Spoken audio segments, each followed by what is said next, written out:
A word to the wise. We are an explicit podcast tackling content with adult themes, as well as entering spoiler territory. If you aren't caught up with us, then this week that would be in Demon in White, the third book in the Sun Eater series. We will be reading down through the chapter Merchant of Death. And if you have not caught up with us up to Merchant of Death, now is your chance to turn off this recording and go read.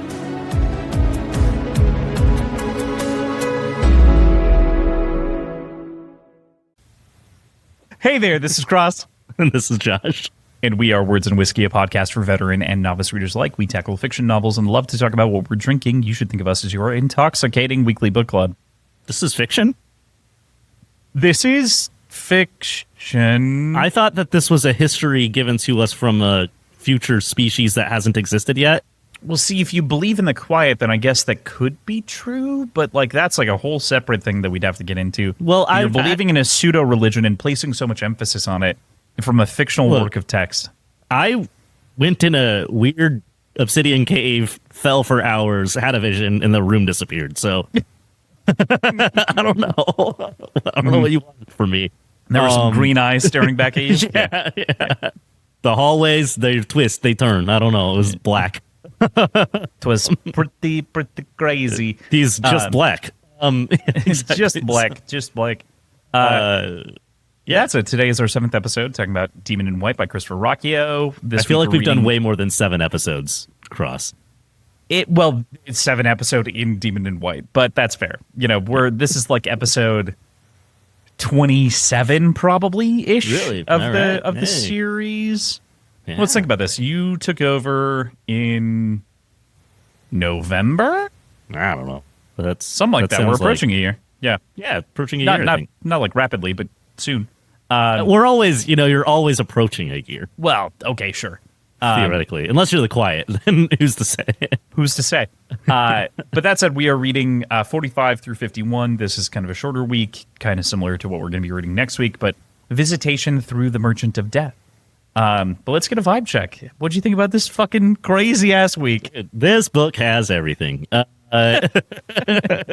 You've got political intrigue. You've got assassinations. You've got princesses. You've got lovers' quarrels. You've got Viking longboat Colosseum battles. Yeah. You've got duels with cool guys. You've got assassins. You've got person-melting poisons. You've got third-person chapters about killing some guy who's a bitch. You've got you've got the Emperor being like, "Yeah, I know about the quiet. You got it all." Yeah. This section's so genuinely great. And the way how you broke it up. Sometimes I'm like, Crossland, you got to give me one more. Oh, it's weird that one wasn't on this one. Or okay, this makes sense.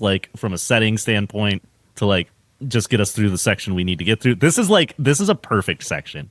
This is the most Expertly cookie cuttered. Just this section feels like a whole book. You do everything. It's a whole arc. Mm-hmm. I'm not gonna lie. It's so good. The way that this is cut was to give us more time during the summer in general when I was planning this out, to make sure that we weren't going to overwhelm ourselves with too much and still be able to maintain schedule. Yeah. But then also it's framed around the next couple of weeks in particular and making those things feel very contained in the way that I think they should, and give them the time that they deserve, not to speak about what happens going forward, but it's very intentional. You don't fucking know. You'll read it and we'll talk about it on a Wednesday. You've got 3 days to figure this shit out. Yeah. All right. But yeah, this section rips. I remember this section so fondly from my first read through of this. This is what's put on the boards for the book from the Broken Binding. So there's a whole depiction of this sort of gladiatorial arena and moment. Incredible. It's incredible. Yeah. Damn. Very fun. Yeah, but that's my vibe check. This rocks. And I don't also maybe not the best of plans to be we should put the guy who crawled out of the gutters to make his name in the Colosseum in a Coliseum to embarrass him. Like that you knew. Yeah, somebody had to have known that was going to backfire. And I know he keeps his past more secret, so maybe they don't understand exactly who the fuck he is. But like that'd be like me being like, all right, we really gotta embarrass this soccer guy. Let's put Messi on the soccer court and have him embarrass himself. Right. Like, yeah, for sure. Like, the pitch. Yeah. Sorry. I don't know. Right. It's the World Cup right now. I went with soccer. I know nothing about it. But like, that said, Josh, neither of us have looked at the score since we watched most of the game before this. Yeah. Do you want to guess who won? In overtime, obviously. I'm going to... I was going for Spain. I'm going to guess Argentina won because I never get anything. It was Spain. Hell yeah! Hey, I finally got something. Yeah. I mean, I don't give a shit about Spain, but I just didn't want Argentina to win. So I'll tell you, I kind of did from a legacy perspective, but like otherwise, I was rooting for Spain as they were playing. I was like, holy shit, they're playing so well. So I wanted Spain to win from that perspective because I was like, man, they're on fire. It feels like so. I always like an underdog, and maybe I'm just being petty, but I still haven't forgiven the Argentinian government for all of their Nazi ties. But that's fair. But they only like they have less Nazi ties than the U.S., so I can't be that mad at them. But that's the real secret here. I do want to say by comparison, because I actually watched way more of the France-England game. Yes. That game was crazy and a ton of fun, whereas this game, Spain-Argentina game, boring as hell, except for when Spain was going for it, and they went for it a lot. Yeah. I wish it was Spain and Norway. Yeah, it would have been a more fun game to watch because, frankly, I wanted it to be England, but that's yeah, because you're a colonizer bitch. Well, I was in England. It would have been cool. It was a little different. I was there. I was there. I was okay. Yeah. Okay. All right. That said, I think that this is a solid point for us to get into the conversation here about the story.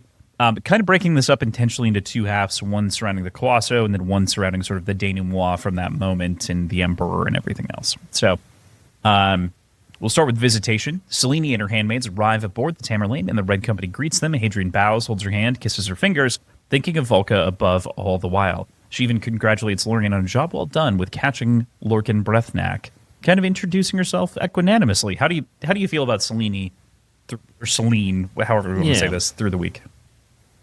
I mean, she's ain't nothing wrong going on. She's fine. Hadrian's like, oh no, they keep trying to marry me to beautiful women. But this time it's the princess. She's so nice.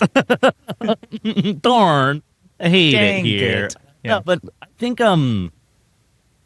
as of right now, she's not a character that like jumps off the page that much to me. I like her. Sure. Like a ton going on, especially a little later in this section. There's like, I think it's just like you get a lot with the queen. I don't remember her Maria official Agrippina. title. Yeah. Yes. And you get more with like Alexander. And I do feel like it for this section, Selene is like a very prevalent character as far as like a plot device to move Hadrian from one place to another, but isn't super active in the story that she's like adjacent to. I mean, I think that there's a solid argument that I think that she's a little bit more active than you're portraying, but I do think what kind of sucks a little bit out of this for me, but also adds to the world, is that her handmaid, I think her name is like Baria or something similar, starts with a B, is way more active in conversations and is asking more questions sometimes that like Definitely. I want Selene to be asking, but Selene then also leans in and like knows the answers already because she studied Hadrian. So it does give like subtle shades of character, but she does kind of just feel like a Princess Amidala. It's sort of like not necessarily like in the Phantom Menace, like not necessarily a full character, but there enough. Yeah, exactly. Hey, actually, well, you just, now that you said Princess Amidala and you talked about the handmaid, I'm like, what if That's Selena's not even the princess. What if it's the handmaid? What if it's a weird? No, I don't think that's where we're going with this. They're all redheads. She's not a redhead, even slightly. She's not a pasty redhead. It's crazy that whenever we got rid of AI, we lost the ability to make hair dye. But I jest. I kid. I think I was pointing out the hair as like a comment, but like it is a black woman and a white woman in this case. It's very easy to tell. Right. Which is another reason I think why Selene kind of bugs me is she's doing blackface for this whole thing, and it's really upsetting. Yeah. Super offensive. But it's the Empire, and she's gonna just peel it back. It's gonna be her underneath. Crazy reveal. Yeah. Rocky, you dog. No.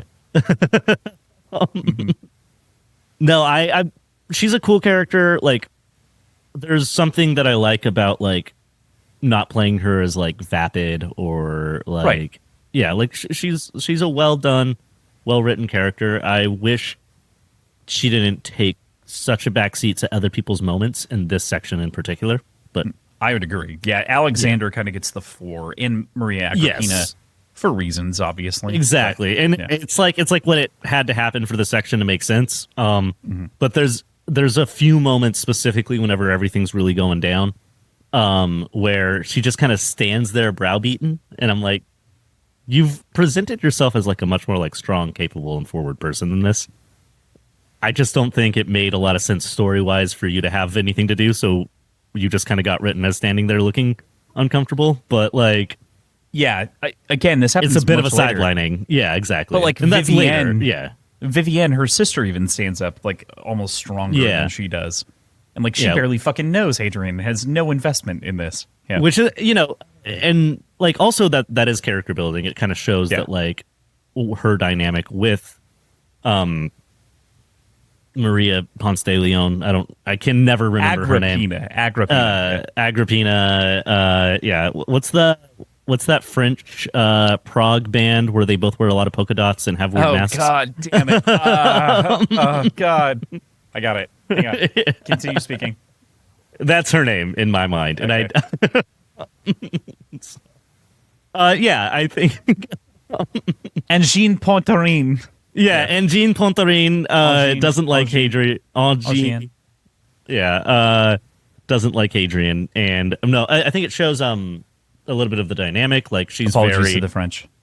Yeah, it's so sorry. Yeah, you've done enough. It's fine. You can handle this.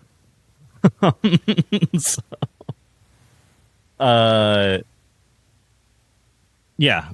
Basically, I think that it does show that she's maybe more so than other children of this particular brood, like maybe a little bit afraid of or unwilling to stand up to Eiffel Tower, and the name is so Roman it hurts, and you're like Eiffel Tower and Mame baguette. I don't know. It feels French to me. It feels French. Agrippina. It's so Greek Roman, Greco-Roman. Yeah. Anyway. Okay. Yeah. Yeah. It's aggressive peanuts. Yeah. Yeah. She can't. She doesn't stand up to aggravated peanuts as much as like anybody else might, and it is setting a certain dynamic for her character, but also at the same time, it ends up sidelining her character a little bit in the section, I think. Which, in a section that I think is like one of the sickest sections so far in the series, that's like my one minor gripe. If I had to choose one.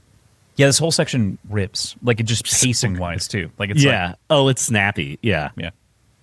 Lights out.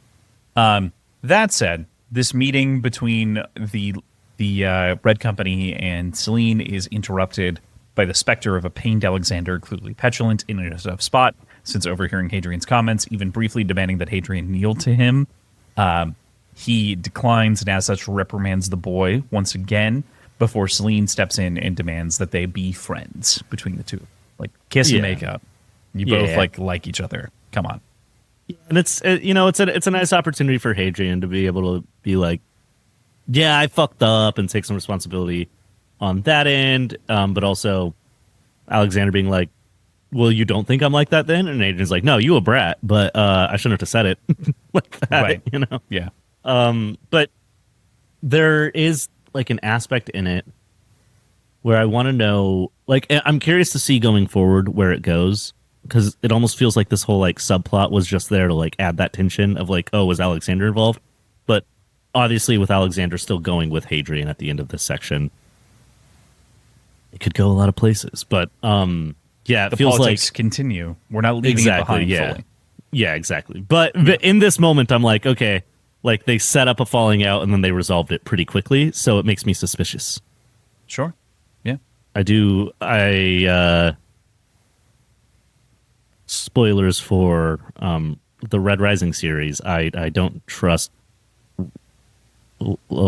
Emperor's children who seem like maybe they've squired one of my characters that I like for a long yeah.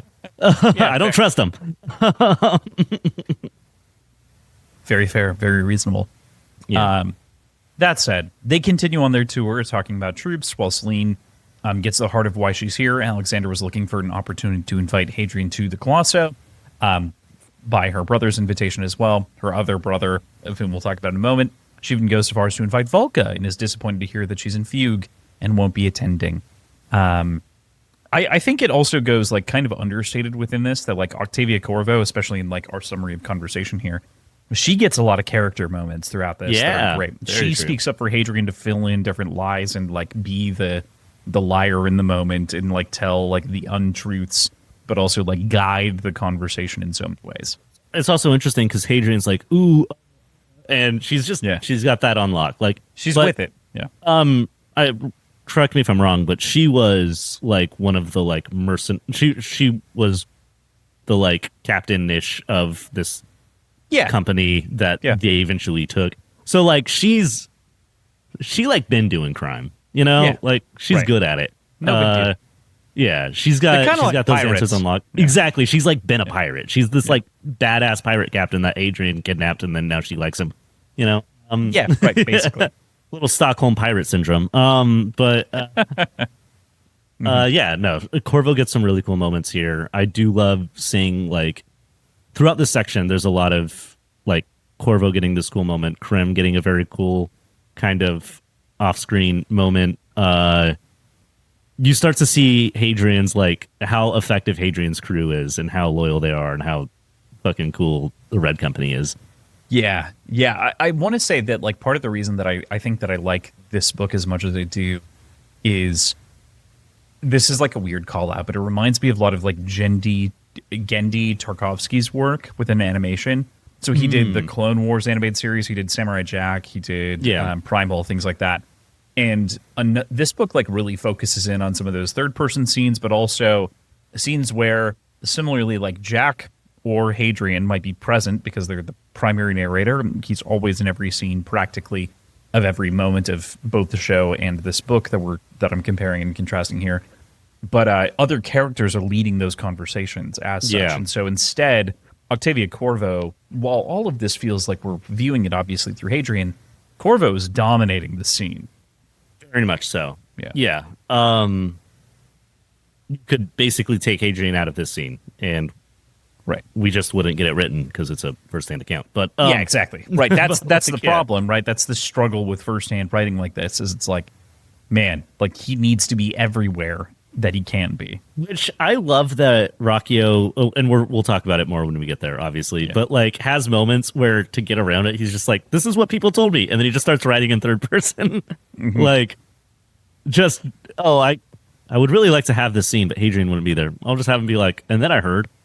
And then just switch styles. Like, so a one sentence introduction. Exactly. Like it almost feels cheap, but it works so well. I'm like pissed. I never thought of that. You know? And he does it so infrequently that it's like every once in a while, like once or twice a book, he can be like, okay, and this happened. And it's like, oh, right, you fucker. And it's only because he does those windows in which it's mostly past Hadrian talking where he's like, and so I heard at the end that this is what happened. Let me write it like a full third person descriptive. Right. Yeah. Cool. Anything else on this discussion before we get into the meat of it? I don't think so. Well, Cool. All right, Shadows of the Past then is our next chapter here. We then meet Crown Prince Aurelian, another of the brood of the Emperor, practically as old as William's appointment to the throne. We move on quickly from there to the Grand Colosseum of the Eternal City and its epic views, reminding Hadrian of home in some ways and of Gibson, talking about the ugliness of the world in others. From there, Hadrian is introduced to more of the brood, including Titania and Vivienne, and we discover through a reflection on her namesake, Titania Augusta, that empresses are also allowed within the confines of the empire. It isn't always the firstborn male. Like, there's just been, I think, this lurking specter of kings and emperors because of that's who we have currently. Emperor William. Yeah. Right. Yeah, definitely. Kind of like an interesting little, almost throwaway moment of like, yeah, it's small.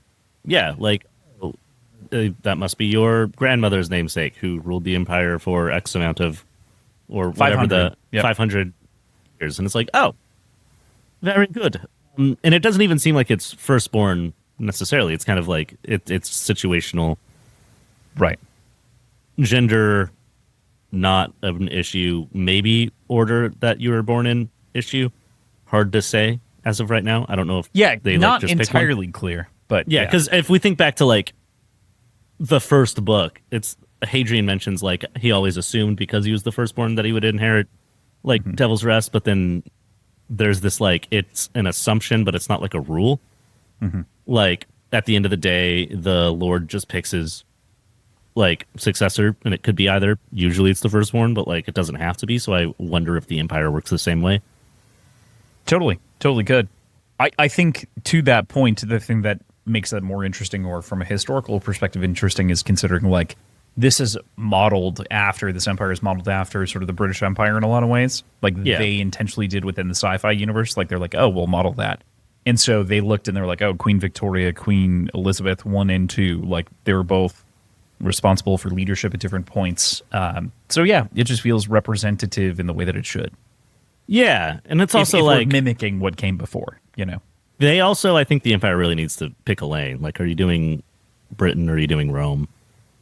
Which I guess Britain was kind of cosplaying Rome the whole time anyways, so it's fine. I mean, you know, fun fact, and I'm sure you're at least partially aware of this, but Rome ruled Britain for a while. So, like, yeah, and like the 600 years. The like, what's the word I'm looking for? The people that are the Roman or the British people today are not the Anglo-Saxons. Yeah, they're not the original indigenous people of that land. They're mostly descended from Roman.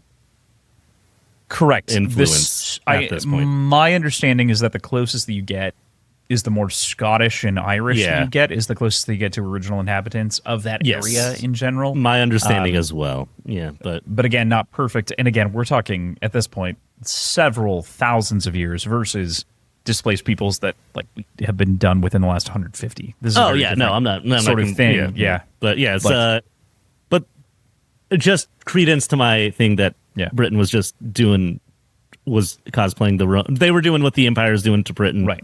To Rome.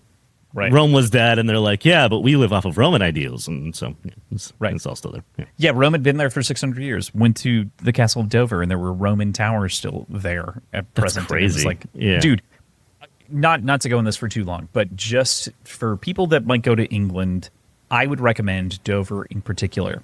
A lot of reasons. One, the people are so friendly.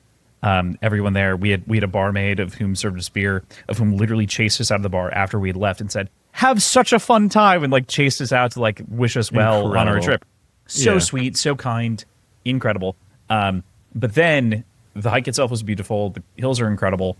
But the castle is like 5 or 6 layers of history, starting with the Romans, working its way out as it built out into the early thousands, with the Henrys, all the way up to World War I and World War II, as it was used in base encampments for World War I, looking back and like fighting against the Germans at that point, and then World War II being the base of operations for Operation Dunkirk. Like, incredible. Literally, the amount of history that is in that place over the course of 2,000 and like 600 years is crazy. And the castle represents it as such with the fortifications that were in place and built, which is wild. So yeah, well, we have a couple buildings that are like at least 30 years old, and Sammy Hagar owns one of them in San Diego. So that's like so sick. Yeah, right. No, I get it. No, I haven't been to Europe in general since This was I my was first like, time. Oh, I went whenever I was 14, and saw a bunch of shit, but it was more Mediterranean. I'm Italian. We mostly did Yeah. Italy. But yeah, speak of the Rome. Um, yeah, that's the one thing that like always blows my mind whenever I have had the opportunities. Is like the depth and levels of history, and like I feel like in America we have obviously shortened histories as far as like buildings go. well, we But, like, paved over so much of the rest. exactly. Of it, Like we got rid of so much of it, and then the ones Yeah. that we do keep, I feel like are very like protected as historical monuments, as they should be. But like it's so interesting in England where it's like here's a castle that still gets used for stuff, you Yeah, know, or like right. this is a castle from the Roman time, and then they used it as a base of operations for a war, like just because there was a castle there. So yeah, we're gonna use it. You know, like, Yeah, that's right. crazy, and that's the coolest part. It's like getting a drink in a cafe at a place that was like a fucking like a state of some lord. You know, Yeah, or in the like past. a literal bunker, you know. That, Yeah, like, people exactly. Were like, yeah. In Croatia, where I was in Dubrovnik, where they film Oh, incredible! I didn't King's know you were in Landing Croatia. for Yeah. Right. it's interesting because the kind of in a different way, it's like a very very old castle city that has been bombed many times by many people. But there's like holes in the wall, like the castle wall from like old wars that they've just kind of turned into like sitting areas for cafes and shit. And I think that's super interesting. Like they didn't fix the wall; they're just like, yeah, well, this this kind of works. And then they just This is kinda, like, seating now. Yeah. went with it. Yeah. So I love that shit where it's just like the stuff we don't get a ton of in like, especially in like SoCal or something. You know, like we're even like whenever I go to the East Coast, I'm like, wow, so much history. Because SoCal's like mostly like, yeah, well, there were Catholics and Native people, and it went bad, and that's about the whole history we have over here. You know, so Most of it, a good chunk for sure. Yeah. Yikes. Yeah, and all this is again to say that we're kind of circling around to the point here. That, yeah, we should probably talk about the both. they Right? they are. This is representative of like English Roman and sort of like a mix of other cultures, obviously. And as such, like paying respect to those things is something that I think Rockio does well, without Yeah. overstretching those boundaries too much. Yeah, except And for in the particular- Empress's French ass name. I don't know about that. You know. Well, it's because I'm she kidding. married into the fucking family. Just kidding, they're inbred. But like, yeah. Like I'm pretty sure she was like also pooped out of a tube to be an empress, but you know, Again, I just want to say, Agrippina. You keep saying French. It's so Roman. I know It hurts. I know it is, Yeah. but Rolpina. You know, I don't know. It's I think it's just a name so that like Roman. it's a name that just feels weird to me every time I hear it because Sure. and I think it's because it's always the full name. It's not just Agrippina. It's Sure, Maria Agrippina. Yeah. Maria Agrippina. It's too bouncy. It is. Oh man, that's a good point. It is pretty bouncy. Yeah. What's the old Shakespearean bounce? Like the I don't know. Yeah, I've been known to goes give up, her the down, old up, down. Shakespearean bounce every now and then. You know, so. yeah. I know the Shakespearean bounce well. It is a sonnet, but I forget what the term is. Iambic pentameter. Yeah, is the If I had a squirt bottle right now. just spray me. Shut up! Stop talking. What was the word I gave you so much shit for man. back in Do you not? book Have you never one? heard of iambic pentameter? No.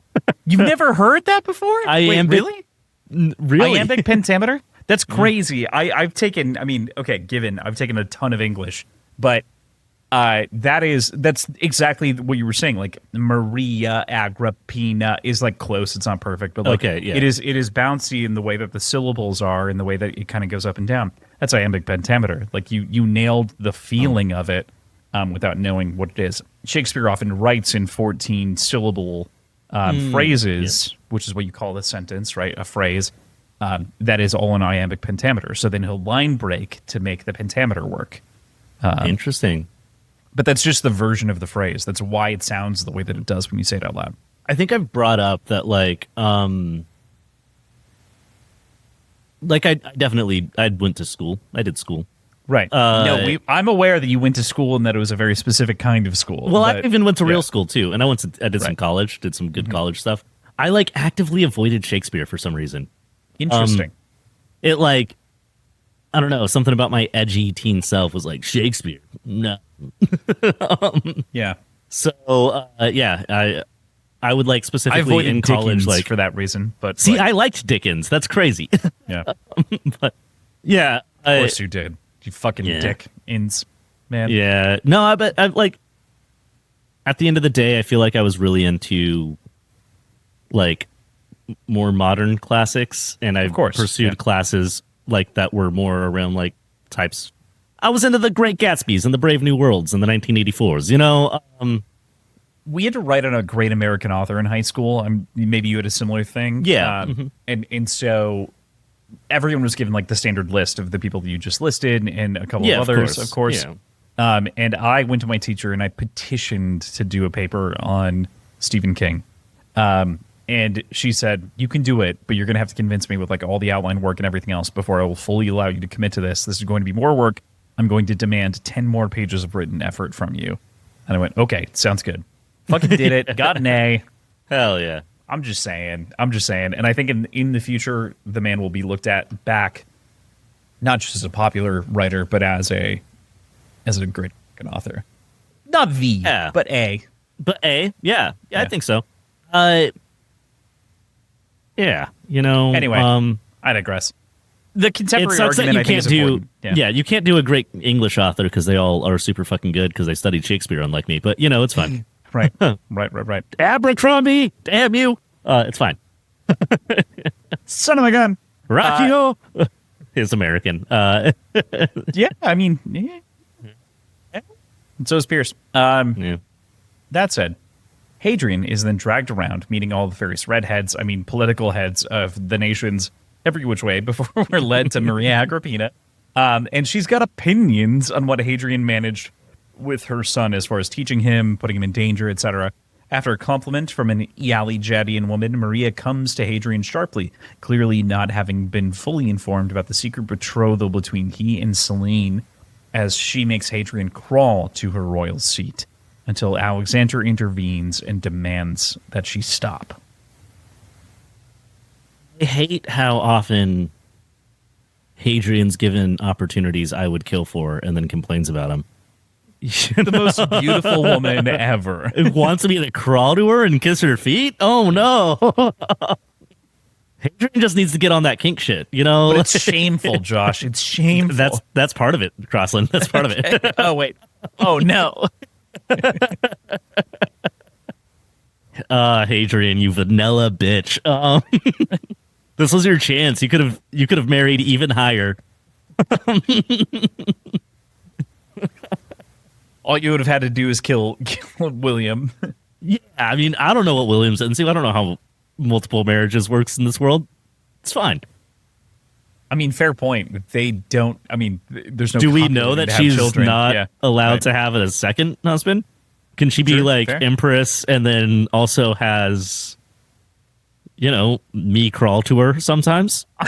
To be fair, that is sort of what Selene's proposing with Hadrian with Volga, right? Is also actively okay with it. Dude, he could have Valka, Selene, and her mom. And Selene's mom. Come on, this guy fumbles bag after bag. That's all I'm saying. No, this was a very humiliating, intense, humiliating. Fucking had me. I was listening to this. I usually listen to music when I work out, but I was behind on the reading. So I was listening to this today in the gym, and I was it made me work out harder because I was so mad with Hadrian. Well, and Hadrian was pissed. He was so fucking frustrating. Yeah. And I was fucking do it. Let's go. You'll die, but apparently that doesn't matter. So go for it. YOLO, but not quite. Yeah. You only live as many times as the quiet lets you, I think is what that stands for. True. Oh, which I'll mention it probably more later. I really thought that's where this was going. This whole section was that Hadrian was going to die and resurrect in front of millions of people. Like that at that point, he's just everybody would worship him. And I was like, I thought that's where it was going, but that would make it a really not. difficult proposition for the entire empire to be like, well, that's the God Emperor. Like, yeah, who are that's you? good. Yeah. Well, let's cut off our emperor's head and see if he comes back, and then if so, then I guess it's fine. But like, if he doesn't, then we have one God Emperor. We got one. Yeah, Yeah. he's right there. Yeah. Like moments away from turning into a sandworm or some shit, you know? Yeah. Just minutes. Yeah. Alexander does take this opportunity, though, when he picks up Hadrian to apologize more immediately and explains that he understands his frustration at the lack of choice that Hadrian had in the ordeal of taking him on as a squire to begin with. He then asks to leave with him from Forum to wherever he goes next. Hadrian says he's not certain that he's going to go anywhere, but he definitely agrees to take him on. And it sort of mends their relationship, their, apprenticeship in a way. Yeah. It's a nice moment. I have bad feelings about Alexander going with Hadrian, just for the reasons I already previously stated. I feel like I try to read stories or watch movies or whatever way I engage in storytelling. I try and not get in my head about like tropes and setup and just kind of enjoy the experience as it's happening. But this character, Alexander, just feels like he's specifically there for like a tragedy. And I don't think I care enough about Alexander for Alexander to be the tragedy, at least yet. So I feel like a tragic betrayal. Alexander's going to do some shit. I don't know. I don't trust him. I try not to get in my head about like what purpose this character is lending to the story in a way that it gets overly predictive. But just something about Alexander I can't stop thinking about. Like, but why is he here? Why is he being written? And that leans into like last week when we were talking about Brachio being like proud of like tropes are seasoning, right? Like tropes are like tropes for a reason. So Exactly. There's also that element of it too, where it's like, oh, so the author. And I know Brachio likes them tropes. Yeah, right. But Right. I think that Brachio, because Brachio embraces tropes so well, plays with them in a way where he'll put characters in it that make you go, oh, fuck, which trope is this? And makes you worried, makes you wonder, and I think that that's really fun. But Alexander's one of those where I'm like, are you the tragic loss of the one you promised to, like, teach? Or are you the student betrayer? Like, which one are you? And it's fun to, like, you don't have to not do tropes to not be able to, like tropes don't make a story predictable. They let you play with people's expectations. Right. And it's very fun. Yeah, I mean, to put this into context for other people, think about it this way. Think like, is the character that we're facing down, is this Qui-Gon Jinn and Obi-Wan that are kind of like coming to, or is this Obi-Wan and Anakin? And Exactly. either of those are like, Hadrian's the higher one in that relationship and Alexander's the lower, but like those are very different relationships in a fundamental way, but both tropey. Yeah. Or is it Anakin and starts with an A, Twilight Girl? Fuck. Ahsoka? Yeah. Ahsoka, because that might be more accurate, because Hadrian gives mad Anakin vibes. Fair. Yeah, right. Yeah. Yeah. That said, the group of people then chat about the Colosso as we walk away from Maria Agrippina, and we enter Vivian, enter a lot of the other characters that we spoke about a little bit earlier, as we watch a sea battle take place beneath us, and Hadrian talks about his experience in Colosso as such, as well as his running away from home, and explains to Alexander that he's not entirely sure why he ended up on Imesh to begin with. And it's kind of this fun sort of like thing where it's like Alexander didn't even know this history about it. No one did. He was keeping it close. Well, and it's interesting to hear kind of during these moments how much like he wants to say, oh, I was like a fodder myrmidon, but he can't. Like, he's like, oh, but then like they're going to think even less of me. And in my mind, I'm like, Hadrian, fucking say it. Own that shit. Like, be like, yeah, I was a fodder myrmidon from the gutters. I live in the streets, boy. I want him to be like, I've climbed from literally the lowest low to sitting in the palace, and I'm going to marry your sister, bitch. I want him to like, brag about that shit, but he's like, oh, but then they'll see me as even lower than I am. I'm like, Hadrian, they already see you as low. Own that shit. Tell them who the fuck you is, like. And that's what's interesting, which is counter-tropey, though. We were just talking about tropes and all this, but like it's counter-trope to not own that, to be like, I am superior to the people that came before. Instead, being humble about it and not mentioning it is instead like a, I don't need to mention that because my character says something different than my past would speak for me. Yeah, yeah. It's a gradient of a thing, but I do think it flips to that trope a little bit of like, I have crawled from the bottom of society to become a blah blah blah.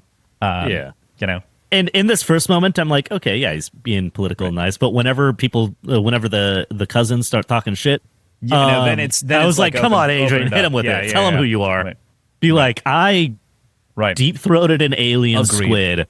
Yeah. And you think you're gonna? What do you think you can do? Fucking anything. Yeah. Yeah. There are only a couple of quotes this week because I think mostly the text speaks for itself, but I do really like this as he kind of like takes this moment thinking about Amesh. He says, the vision of brethren showed me in the bowels of Orgosis flashed like lightning across my mind. The smugglers who had delivered me from Delos and my father vanished into nothing. The stars beyond the portholes changed. The same power that had resurrected me had moved me across space, had set me on this path, the very path that led me to Vorgosos, to Are and Aptica, to Iabalu and my triumph. I was a piece in a game I did not understand and felt again that longing to leave Forum, to fly to Colchis and the Imperial Library and look for answers. Just reminding us I've got great news. Yeah. Right. Boy, do I have news for you. It's a guide. No, it's a really good. This is something I talk to my wife about occasionally. Mm-hmm. Leslie, you know her. Aware. Yeah. She's getting more into reading. Very proud of her in that. Has completed some books in the recent we love that years. Is about to start The Devils. Very excited about that. One thing that she mentioned that's like daunting with reading that like would keep her from even starting is because it's not like a movie or a TV show. You're not going to do it so much in like a sitting, that she always feels like it takes a really long time to read because she has to go back and reread, like forgets what's going on and stuff. And I was like, look, a good author will remind you what you need to know when you need to know it. Mm-hmm. Sometimes you can just read and be a little lost and they'll make sure you get back on track. Like, it's fine. It is, yes, like it is important to like engage with stories and there's a lot of value to like really deeply studying a story and going back and rereading and making notes. But also like if you're just trying to enjoy some fiction and get into some books and you don't want like, don't be intimidated by the idea that like you might forget stuff because the author will let you know what you need to know when you need to know it if they're writing accessibly. And I think that Rocky is great about that. Agreed. I think that's also part of the reason that, like Stephen King, Dean Koontz, Nora, what's her name, and so many other authors and Diana Galvadon are so popular is because they do that frequently enough. Exactly, yeah. They do it in a clever way where it's foreshadowing. They do it in a way where it's also preempting an event where it's like, oh shit, and now it like grabs you instead to be like, I'm reminded that this town is filled with vampires and that like that's a problem. I will say where I specifically brought that up is whenever I was convincing her to start reading Red Rising, which she did the first trilogy of. I think we love Pierce Brown, we love Red Rising, obviously, but you can talk about strengths or weaknesses. I think Pierce Brown does it really well. I think he adds those little moments that remind you like, oh right, that's a thing, super well. And I, because we had that conversation before she started reading them, I was like looking out for it more, and I was like, damn, like he really does take those little moments just to be like, which is this, by the way? And you're like, oh, thank you. Golds are this, yeah, like multiple times throughout the story, like even to a point where it's like maybe you didn't need to for me, but maybe you did need to for a different reader. And like, I just appreciate whenever an author's like, hey, I would prefer you take not be confused. You take two. Well, I'm sure every author would be like, I prefer you take a week off of work and do nothing but read my book and study it and understand the inner workings of every single sentence I wrote. But also, I'm going to write it in an accessible way for people who are going to be a bit more casual about it. on top of putting things in the book that are going to be for the diehards. And I think that like that's something Rockio, Pierce, like a lot of people that we and love, Pierce Brown love do it really doing well. that. Like, I almost think Abercrombie doesn't do it as much. Abercrombie's like, read the book or don't. You'll be confused if you fuck around. But I think that's fairly true. I mean, he reminds you of the important things when they're important, but like, it's also that he doesn't place any importance on those important things because it's mostly about the characters. So exactly, and that's why it works for Abercrombie. Is he's like, if you're confused by the story, so is Logan. So like it's fine. Yeah, his you're sword right there cuts with things. him. What's the question? Yeah. You can be as confused as my characters are. I know what's going on, and Shadow Wizard Money Gang. But other than that, like have a good time. Oh yeah, right. Exactly. So after a reflection on High Matter Nets, the Cocky brothers of Philip and Rickard return and ask to make the bets, Cocky brothers, yes. to which Hadrian declines. They share again about his time in the Colosso, with Philip asking where and also giving an excellent line in "the fuck's in a mesh," which is such a perfectly cleverly delivered line. Before proceeding. Oh, but there's a few moments specifically in this section that I just want to call out, and even in some other sections in this like area, where I think, and this is such like I'm not going to spend a lot of time on it. These have never been like squeaky clean books that don't have profanity. There's some great use of profanity multiple times throughout this section and other ones that I feel like isn't common to this story. The fuck's in a mesh, like, yeah, right. And there's another one later, I think, in the regeneration chapter. There's just like little moments where it's like Rocky all of a sudden is like, wait, I can say fuck. Hell yeah. And it like works really well.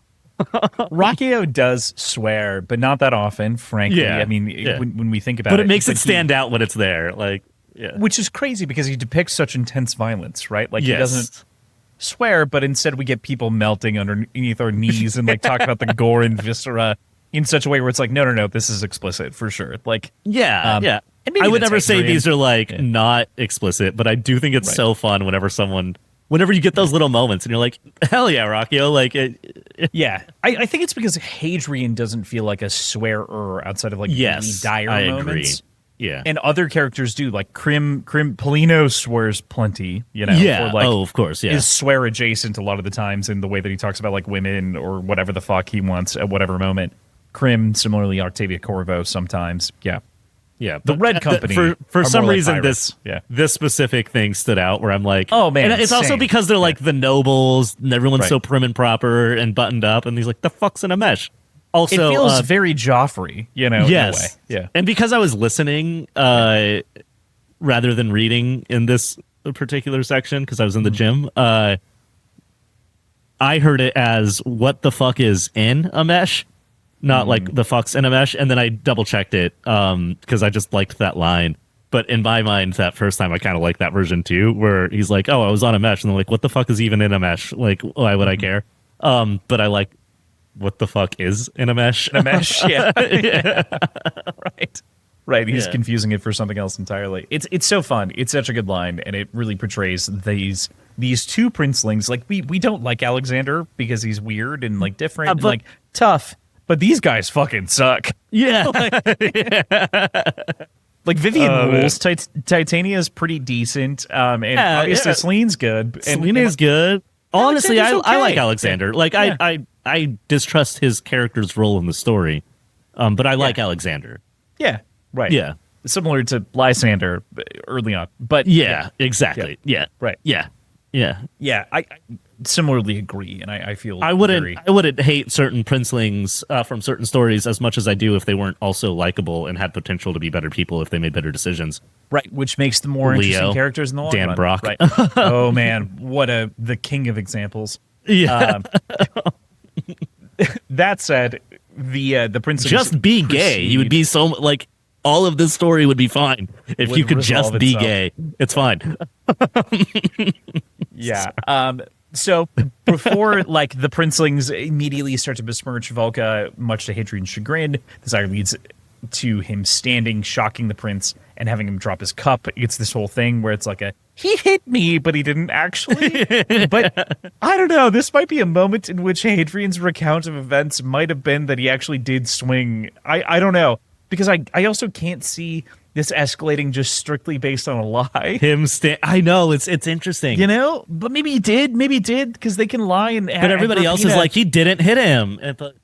Right, and it's 3 versus 2 in the way that the children react. Right, it's the 2 princes versus the prince and the 2 princesses.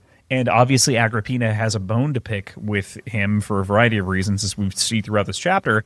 But I don't know. I think he might have. Punched him in the chest very lightly. He might have done like a little like. Yeah, it might have been like a little bit of a shove Back or something, off, bro. right? Yeah. Yeah. He struck me. Yeah. Or whenever he lost his wine glass and freaked out, he slapped himself a little. Right. And then that's why he thinks he got struck. Yes. But there's no video of this event. So exactly. So you'd think this palace would have more cameras.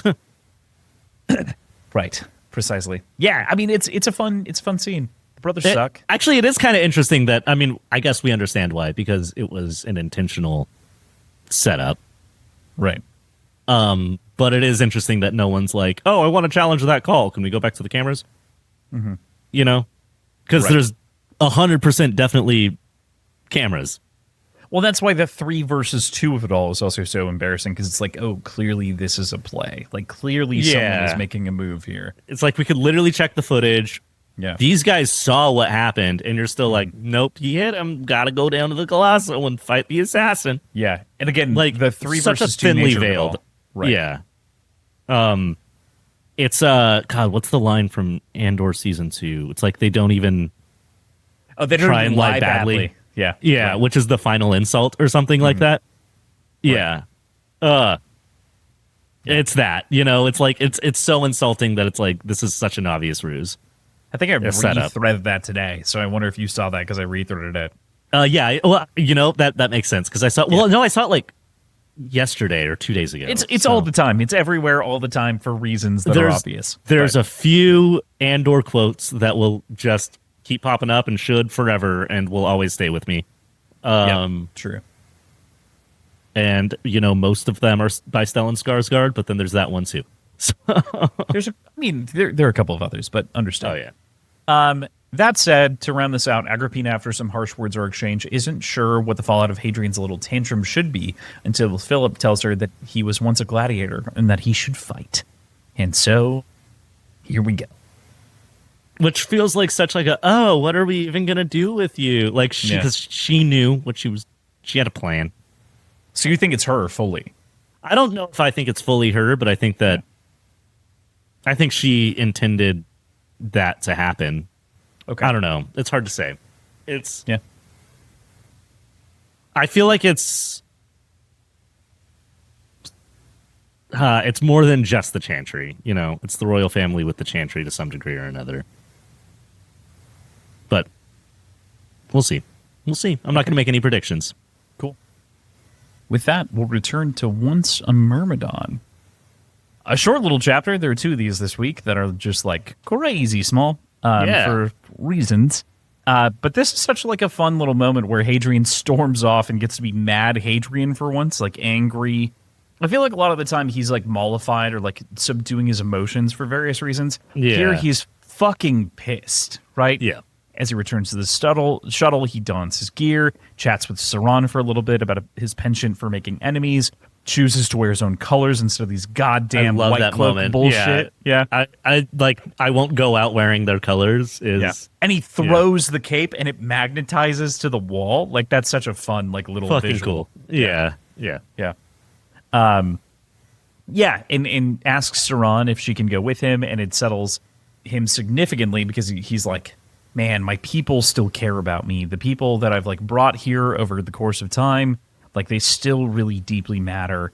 Before she tells him to give them hell from us. So it's like a nice, it's a nice send off from the Red Country, and again, or Red Company, and builds out that emotional what relationship. What are you doing here? Lamb. Yeah. Right. For sure. Yeah.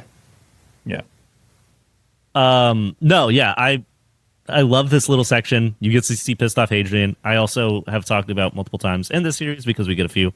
I love a suit up scene. Mm-hmm. And yeah, even just that small line about like, I won't go out wearing their colors is like, it shows where Hadrian's at.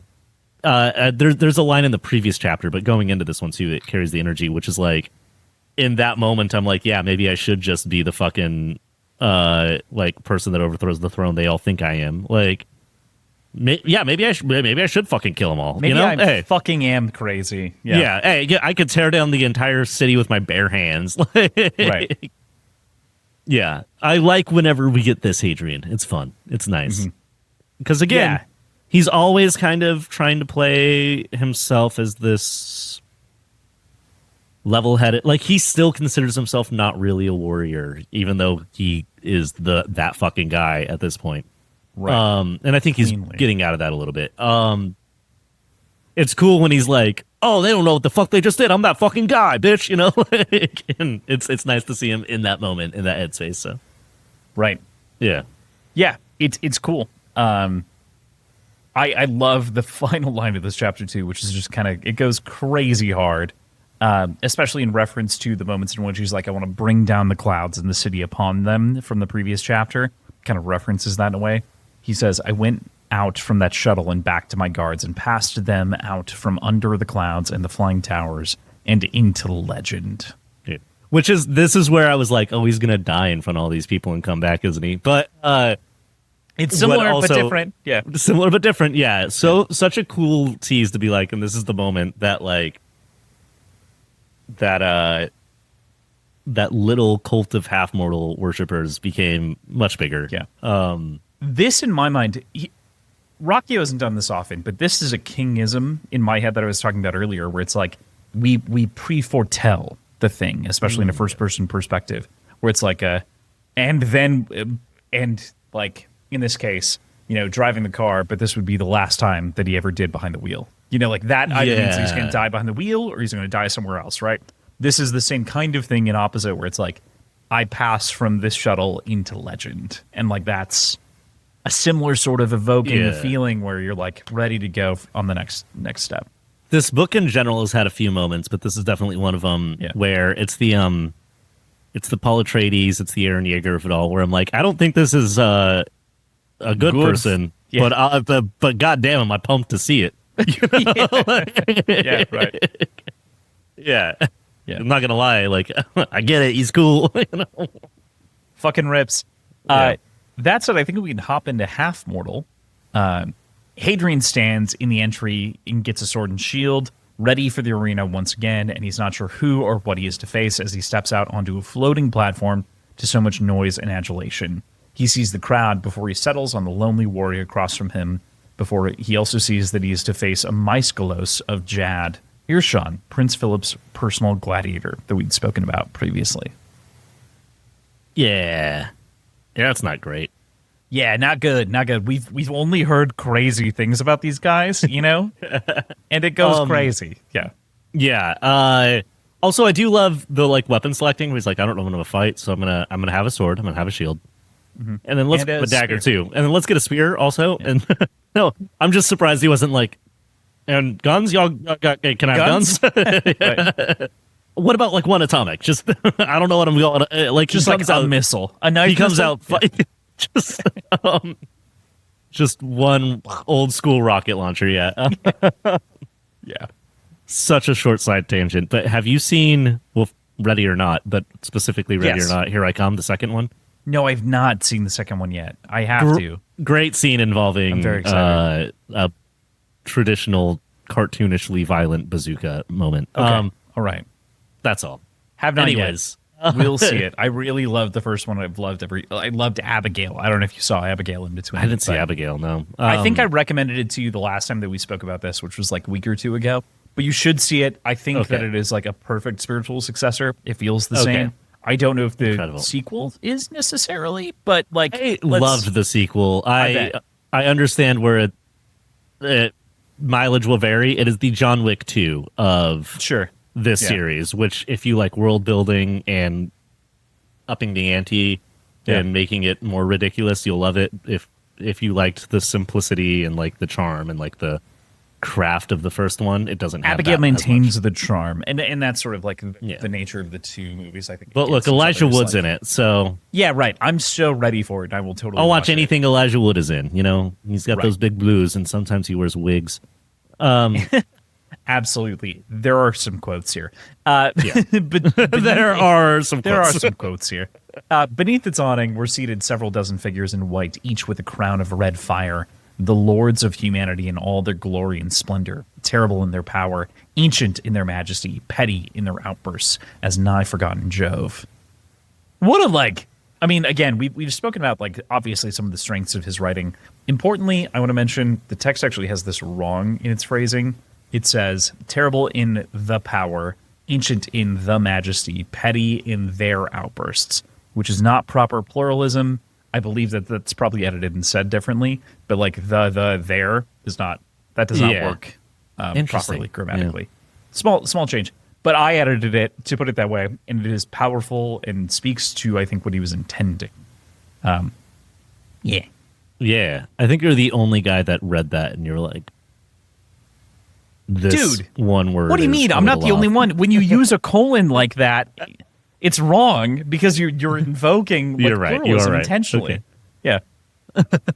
I don't know, man. I was in the moment. I was reading a book and having a good time. I just feel like I didn't listen to this week. I read it all. Outside of the first 2 chapters, which I listened to. So I didn't get the experience of like hearing if Rukin corrected for it, but I have to imagine he did because the grammar is so off. It didn't stand out to me, so I bet it's corrected. It has to be. But to that point, like, still, yeah. I love this either way. I love the idea, the lords of humanity in all their glory and splendor, like these red-headed monsters that are at the top of this throne that I can stare at and be like, they are just as fucking petty as Zeus was back in the day with his fucking people, you know? Yeah. Like, no different. It's great, and it evokes the worst of the ever-present aspects of humanity and power and corruption. And you look up there, and you can picture them, and you don't like them. You know? Yeah, totally. Also, one other thing, we get the depiction of the Mandius here, which is a piece of clothing that's specific to Jod. And this is such a nice piece of world building on top of everything else that we've pointed out. But like, this is this sort of like tied robe that prevents one hand from being used, but then you untie it when you're ready to go to battle. Yeah. So fucking sick. It's very like, it is not borrowing from Stormlight at all, but it reminds me of the safe hand and sort of the way that like, clothing incorporates with culture. There's also way. Like, I mean, in a different way as well, it kind of made me think of the Aiel and the totally. Masking. Like, oh, if they put on the mask, you fucked. Right. But yeah, it's cool to have like a cultural, like, this piece of clothing has to be in a certain position before I start killing. And that's to give you an idea if you should start running. Like that's always a cool. We talk about tropes. The piece of clothing that if it's a certain way means shit's about to go down is always very cool. Yeah, and it can even be down to just like you write a character that when he turns his hat backwards, you know, you're fucked or something, you know. But like it's cool to have like a cultural. When Ash Ketchum spins his head backwards, you know that you're about to lose that duel.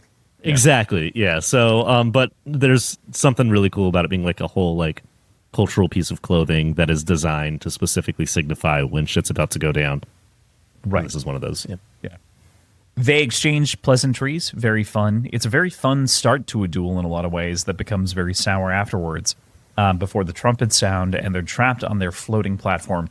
Hadrian reflects that it's likely this man is just faster, stronger, and more resilient than he is, given the genetic differences that are able to be bred in Jod. Hadrian throws the spear at the man, and he catches it mere inches from his chest before taking it and then drawing their swords each. Hadrian thrusts his sword up to the sky. The crowd cheers before they re-engage in combat. Yeah. I do love like the little moment of world building, which I think is stuff that we've already had implied a little bit or spoken on, but like the idea that Chad's restrictions towards like genetic enhancement are looser than more in the core. So that's interesting. He's up against a more like genetically enhanced like monster. This isn't an extrasolarian, this isn't a homunculus, but he's creeping into that area more so than maybe Hadrian would be. But there's like that underlying thing that's not said here that I think is interesting that also gets brought up a little bit later in this chapter, which is like, but Hadrian has fought literal monsters. Right. Yeah. Like, at the end of the day, yes, this guy's probably faster, probably stronger than him, and this isn't going to be an easy fight, and Hadrian could die. But Hadrian just recently fought a xenomorph with a Gundam suit. Like, it's right. Yeah. So, fought something no one else has ever fought on the fucking or seen or heard yeah. of or thought of or imagined Right. or dreamed or nightmared. Right. Yeah, exactly. So, there's that like, oh, this guy's faster, he's stronger, this is gonna be a hell of a fight. But also I'm Hadrian half mortal. Get with it. Never in this moment, I think, within the writing is setting tension, and it's giving you the idea that this will be a hard fight, and it's setting it up to be like, to have these stakes. Hadrian never says he thinks he's gonna lose. No, but he does continually say that he's like kind of mad at the situation. Yeah. It's a great example. He's like, I did not like this Maeskelos. He smiled too easily. And that was one of those moments where it's like, man, this motherfucker is mad that this guy's having a fun time dueling, you know? Yeah, like, exactly. Yeah. Like that's the thing, like with that, it's not like, oh no, we're dueling and I'm fighting for my life and he's smiling, I'm fucked. He's like, this guy smiles too much. He needs to die. Right. Yeah. I like that. I like rage Hadrian. I like when Hadrian gets a little crispin about it, you know? Yeah. It's very clear that they fell from the same tree, you know? Yeah, exactly. He just didn't let it out until much later. But Hadrian thinks as the fight continues, realizing and saying to himself that he's retreated enough and fought far harder threats, like we'd mentioned. Exactly. Irshon fights him without a sword, slapping the flat of it away with his hand, too. He just, like, drops his sword for a second. He's like, nah, dude, no big deal. Kicks the shield into the water out of Hadrian's hands. And after a bloody exchange, Irshon offers him a chance to surrender, even though Hadrian had, like, I think knocked a tooth out and his mouth was bloody at this point. Yeah.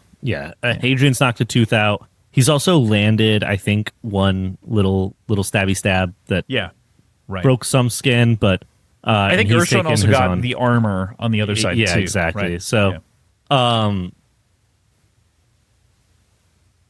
do like this moment where Hadrian's like, oh, that was the plan. They wanted to humiliate me. So, hell nah. You know, it still is kind of a political game in Hadrian's mind at this point. But,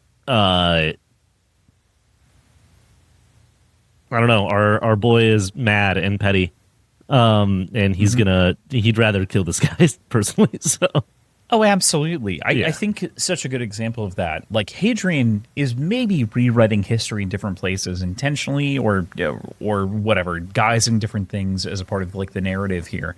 But I think what's so fascinating to me about one of these moments here is that this is a public moment, and it's a big moment. It's a defining moment. This is where his legend is born. And he mentions that he paints this red line under his eye, thinking about the Cielcin, and he says, like, something fey overcame me. Because he can't portray it any other way. He's like, it's just strange. I just did it for some fucking reason. As he painted that blood red line. I don't know. Did you have any thoughts about that? No, I love it. It made me think of specifically in Dune 2, the movie. Sure. Yeah. With the May Thy Knife Chip and Shatter. Whenever Paul does that in his fight against oh my god, I forget his name. Austin Butler's character. The bald one. Why can't I remember his fucking name? He's like the whole reason that movie is so goddamn good. But Fade. Whenever he does that to Fade does this like the fuck look. It's super short, but it caused a bunch of like memes and little videos whenever it came out that I love. And yeah, because he's got like an that upraised eyebrow. He's like yeah, and also your knife, you know. Right. And he kind of does it back, I think. But anyways, it has that moment where like you're fighting this guy, and then all of a sudden he's like, what the fuck is that? What do you mean? Yeah. Or the Key and Peele sketch where it's like, this Friday, there's not even gonna be a fight, and then it cuts to the other character, and he's like, God has sent me to punish his soul. Yeah, there's gonna be two sounds: me hitting him and him hitting the ground. God's lessons are so beautiful. I shall teach him with pain. Like it has that type of shit, you know. He said he was gonna. He said he was gonna teach me God's lesson. You have finding an actual crazy person. Wait, hold on. Wait. This is not what I signed up for. Yeah, exactly. It has that like just a tinge of that like, oh, this guy's kind of fucking insane. Kind of crazy. Yeah. Yeah. Yeah, I love that comparison. It's a great one. And it does kind of draw us into this moment of like hyper intensity. Is like this guy's like laughing and then Hadrian's painting blood on his face. He's like, oh, this is weird. That does push them together in the moment violently. Hadrian comes to realize that this is meant not to humiliate him, but to kill him in the moment. Yes. Hadrian then takes this opportunity to pull that dagger out that you mentioned earlier, stabs Urshan in the foot with that knife, and he dimly sees another man struck down by a sword. He has a vision.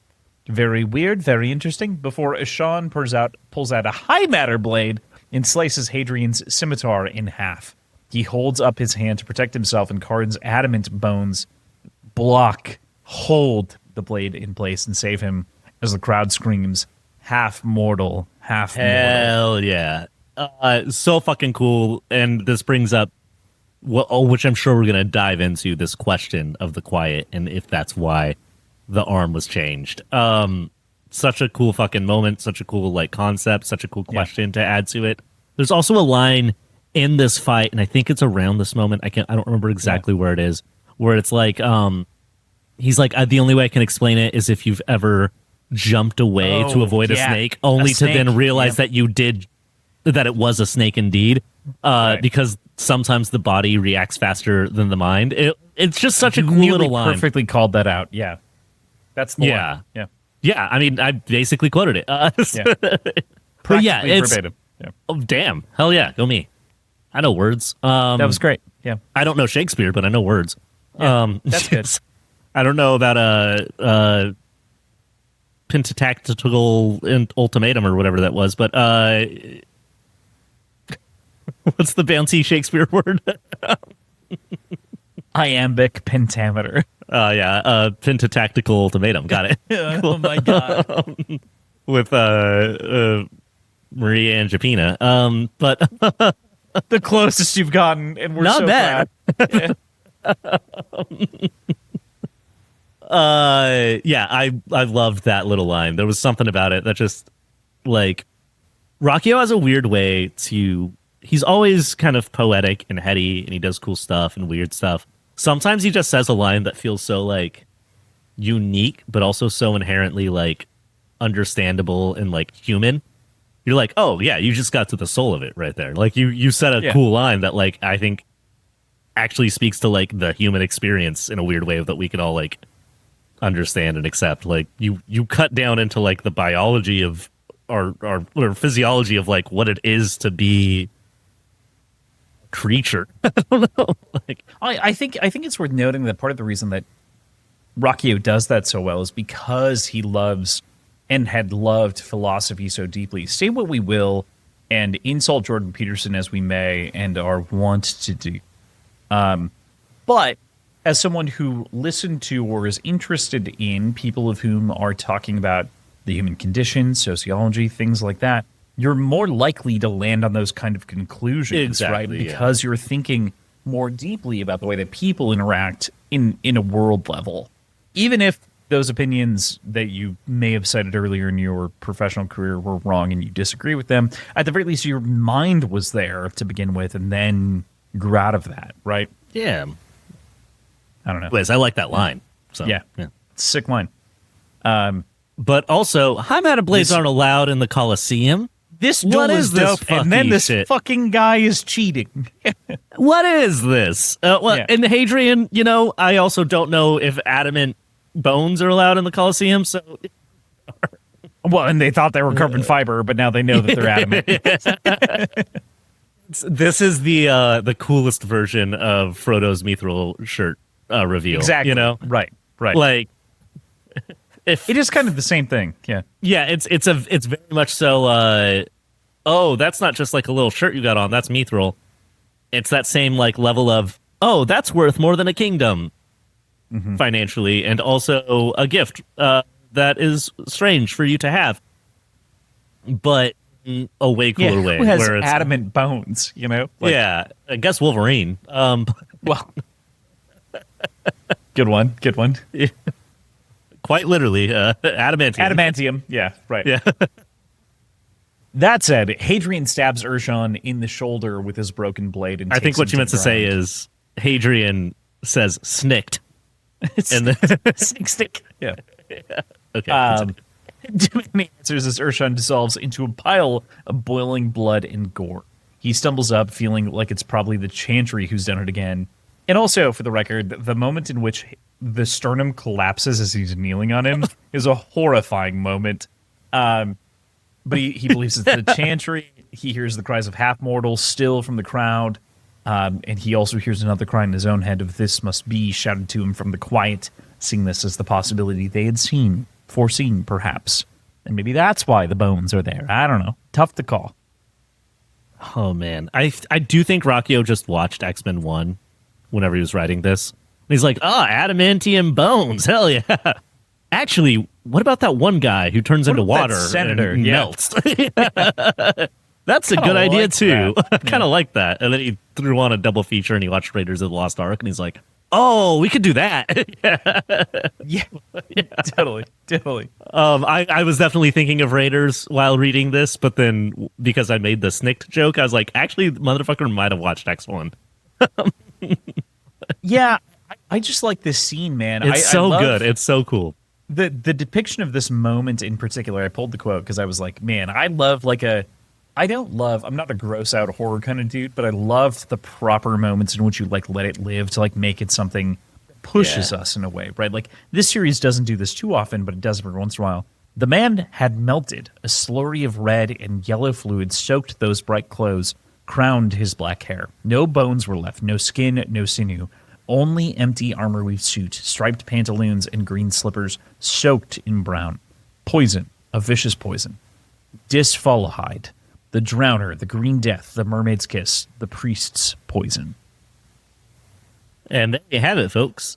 Definitely fucking wild. To have him melt and it's just his outfit left over is like so cool and so brutal and so violent, but also like cartoony in a way I really appreciate.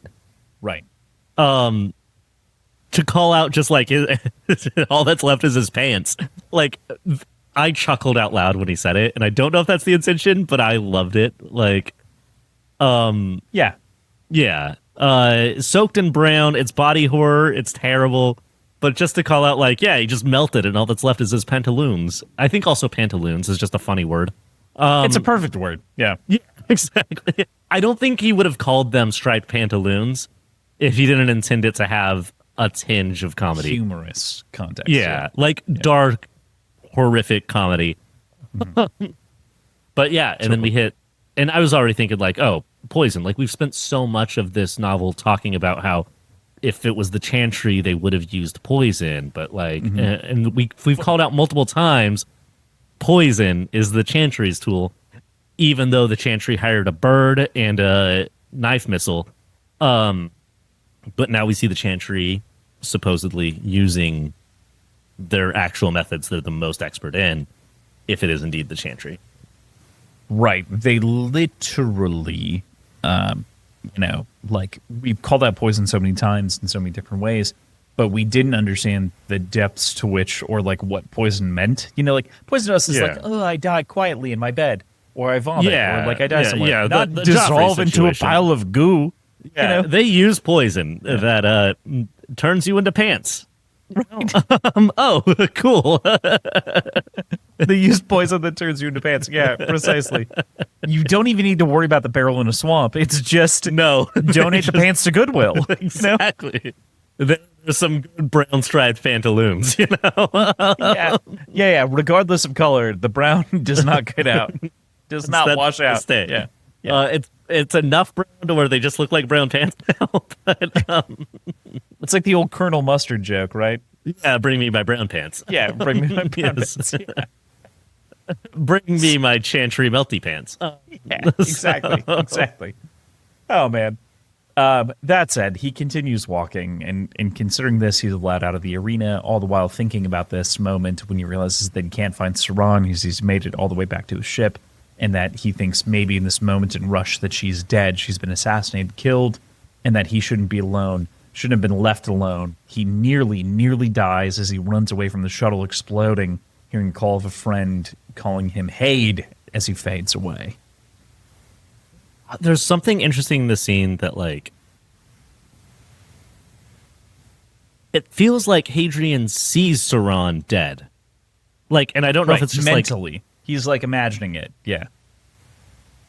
And like that's what's throwing me off is I feel like I'm being gaslit, and Hadrian did see Saran dead, and there's some weird fucky shit going on. But also, I'm not trying to go down that pathway in my brain. Right.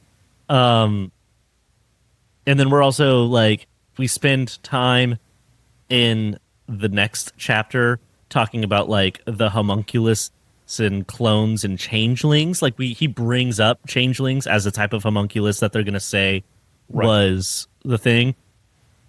I'm skeptical as shit about alive Saran because Hadrian, I feel like, didn't say, I imagine I see Saran dead. He said, I go in there and Saran is dead in the pilot chair, and then the ship blows up. He sees the pilot dead. The pilot dead. He sees Saran dead. He sees the pilot dead.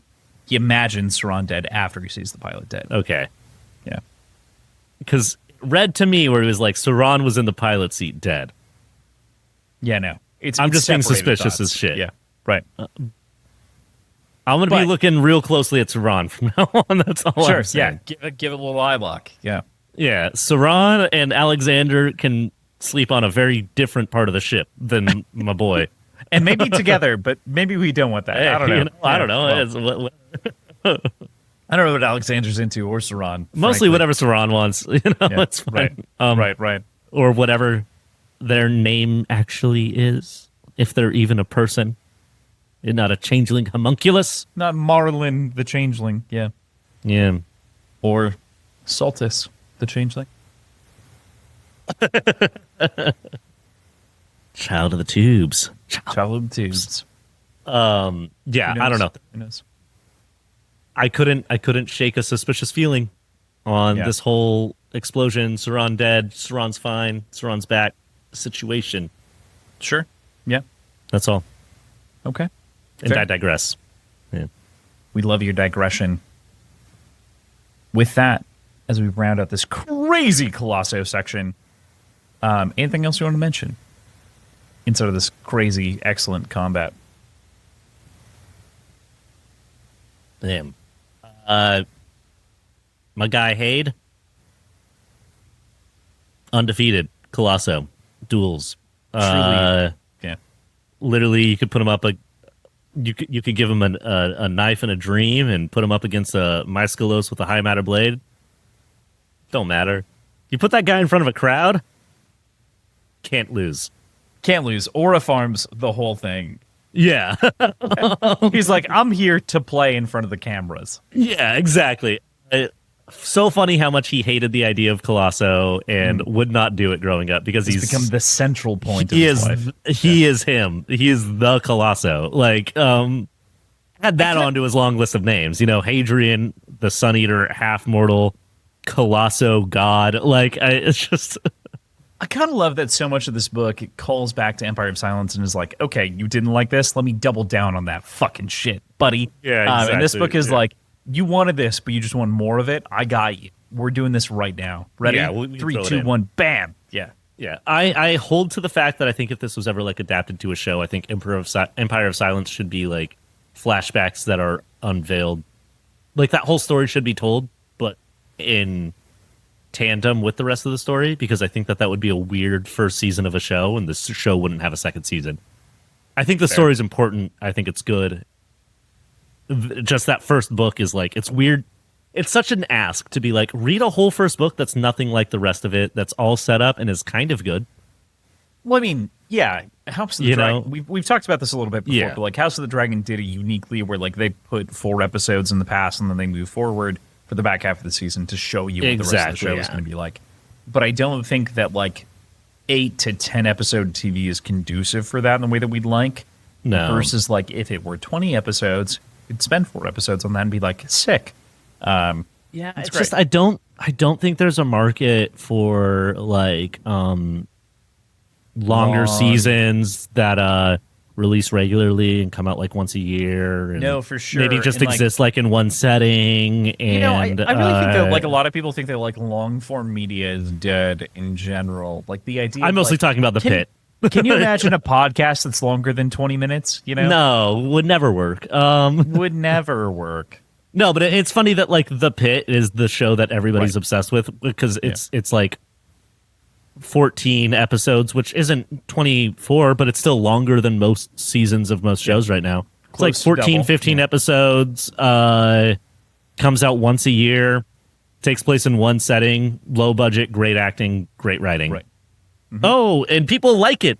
Who fucking knew that you could just make Bloys shows made that like same that? comment. Yeah, the Okay. like head the head of HBO was like, who fucking knew? Like he didn't quite People say who fucking like knew. yeah. But he was like, come the fuck on. Those of us who knew understood what the problem was. the whole time. Yeah. Oh my right. god. Yeah. It's almost like like people miss TV. Right. Miss You like, know? episodic TV. Yeah. Yeah. Anyways, Hadrian's cool. Anyway, Hadrian's dope as shit. That's at drink segment time. We'll see you in a minute with our cocktails. Yeah. Josh, what are you having? Gross. Yeah, I tried some out here. Pretty simple. It's a 111 type of thing. Okay. So it's like a London dry gin. And then I did a one part of that, and then one part of Campari, and then one part I did also of like a sweet vermouth over ice in a rocks glass. I just haven't figured out what I want to name it yet. I was thinking something maybe Italian and upsetting, but I'm struggling with it a little bit here. Josh, I love you so dearly. We got to get you on a craftier cocktail, Ben. What are you doing? I know. You're it's defaulting. When you're looking at your shelf, you're defaulting. What do we need to do? What do we need to... I need to actually buy some bottles of interesting things. Okay. I don't even think it's bottles. I think sometimes it's just trying shit. Like mine's just trying shit today. So we'll see. Yeah. I mean, I have one bottle of gin. I finished my Campari today, Fair. and I have sweet vermouth. Okay, perfect. So you had an agreement. That is what I have. Yeah, right. A-okay. A-okay. Yeah, no. Fair I have a Verna also. I could have done something with a Verna. Averna. Averna is a liqueur. What's the profile? Kind of chocolatey almost. Okay. All right. It's like I don't know. It's a liqueur, man. Yeah, fair. Didn't seem like I should replace or add with a Verna. I should have done it. Should have done a 2-1-1-1 ratio. So I should have just done a Verna. This is just 2. Yeah. This is a Verna and triple sec. Let's go. Super fair. Because I do have triple sec also. But no, the house do be a bit dry right now. I went and bought beers for this, but the liquor and or liqueur situation is dour over here. I'm excited at the to moment. hear about the beer. The beer is actually, I actually see, usually, sometimes I have real cocktails and Right. I'm drinking a White Claw. This time I have real beer. I'm just also drinking a Negroni. And a Negroni is great. It's probably my Yeah. favorite cocktail, but It's right up there for me. I prefer a Boulevardier, but I don't have whiskey. So probably prefer Manhattan similarly, but like, yeah. yeah. Those are Honestly, top 3. Anyway. Something that I do want to bring up, I keep almost getting everything for it, but it's just there's expensive fucking bottles needed. But I haven't done a Vieux Carré on this show yet, I don't think. And that is my favorite cocktail. And I know I should be experimenting and trying things, but I need to do my version of a Vieux Carré because I've gotten it whittled down. A Vieux Carré is usually like same parts of everything. I have it not that. I have like the perfect balance for the best goddamn Vieux Carré, and I haven't done it yet, and I need to. Anyways, my beer. This is called Sip Happens. It is a double dry hopped IPA by Bergen Beer Company. This is one of the 8 brewery tap rooms within walking distance of my front door. Oh yeah. And this is the closest one to me, but it is also, they are fantastic. I really, really liked the can. It's probably hard to see Oh, here. it's very pretty. Yeah. But yeah, fantastic artwork on the can. It is their 7th anniversary just happened. And this was their 7th anniversary beer released this weekend. And it is just a fantastic West Coast bright floral IPA. I'll say it has a very, very like crisp, dry, mellow body, almost too much so. Like it could have used a little bit more malt. But yeah, it's chuggable as fuck. Like there's no heaviness to this beer at all. It's just like it tastes like pine needles and flowers, and I could drink 10 of them. Nice. Yeah. Tasty. Yeah. Sounds delightful. Bergen Beer Company. Bergen at the Arbor, specifically, is that location. Check it out. It's good. Cool. If you're in the San Diego area. Love it. Sounds fun. What are you drinking? Josh, I made a bastard child. I'm going to call it the bastard child, I guess. I didn't intend to, but now we are.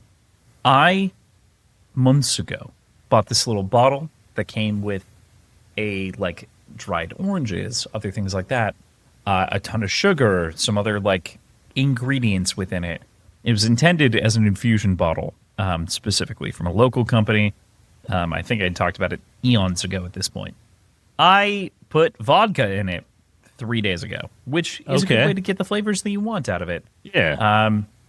And this beverage is good, but it is vodka. There's a lot of, it's only 1.5 ounces, but it tastes like so much more. So what I did is I mixed said ingredient list, which includes strawberries, oranges, blood oranges, excuse me, in addition to a couple of different varieties of sugars, sweeteners, etc., into this infusion bottle. Threw it in there for roughly 48 hours. Basically, when I got back from the UK, I decided I was going to mix it and like let it settle. Generally good. We'll see how it shakes out over time. I'll continue to use it. We'll see. And this tastes good. I just don't know what to do with it. And I don't think that this nailed it. So what I did is I mixed this with 1 ounce of grapefruit juice, a 1/2 ounce of lemon juice, and then a 1/2 ounce of simple syrup, and a bar spoon, actually, of green chartreuse. And it's just a weird blend of things that all taste like things that I like, which is why I'm like bastard child. I don't know. Yeah, like, it's like, it tastes like a thing that you'd like, but you don't like it. it's not as balanced as I'd like it to be. I think if it had like club soda or something like that to like lengthen it a little bit, it'd be good, but I'm out of club, and I didn't think about that beforehand. Club is one thing I have. I guess I could have had a sparkling Negroni. Sparkling Negroni. Yeah. AKA almost an Aperol Spritz. Yeah.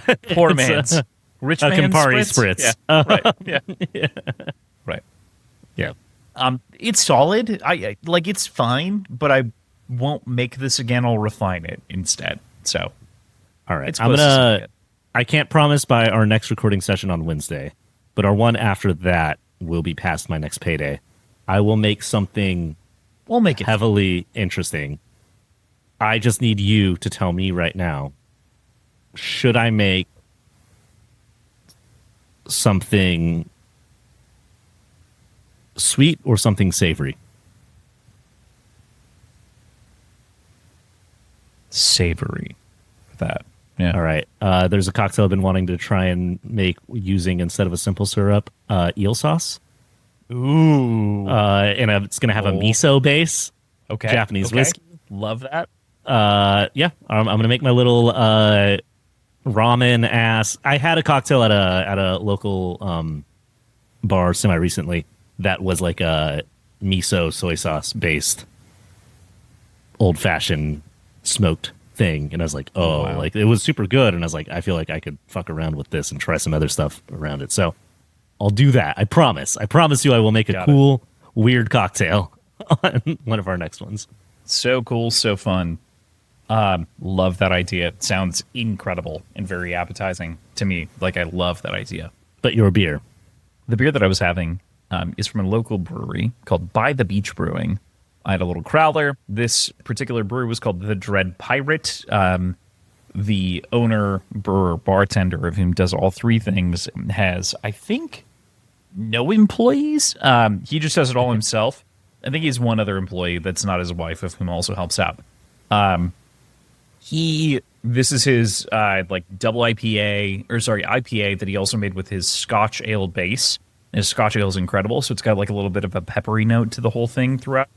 Very good. I really, really liked it when I tried it at the brewery. Everything is great there. It's a small brewery operation. They've been open for 2 years.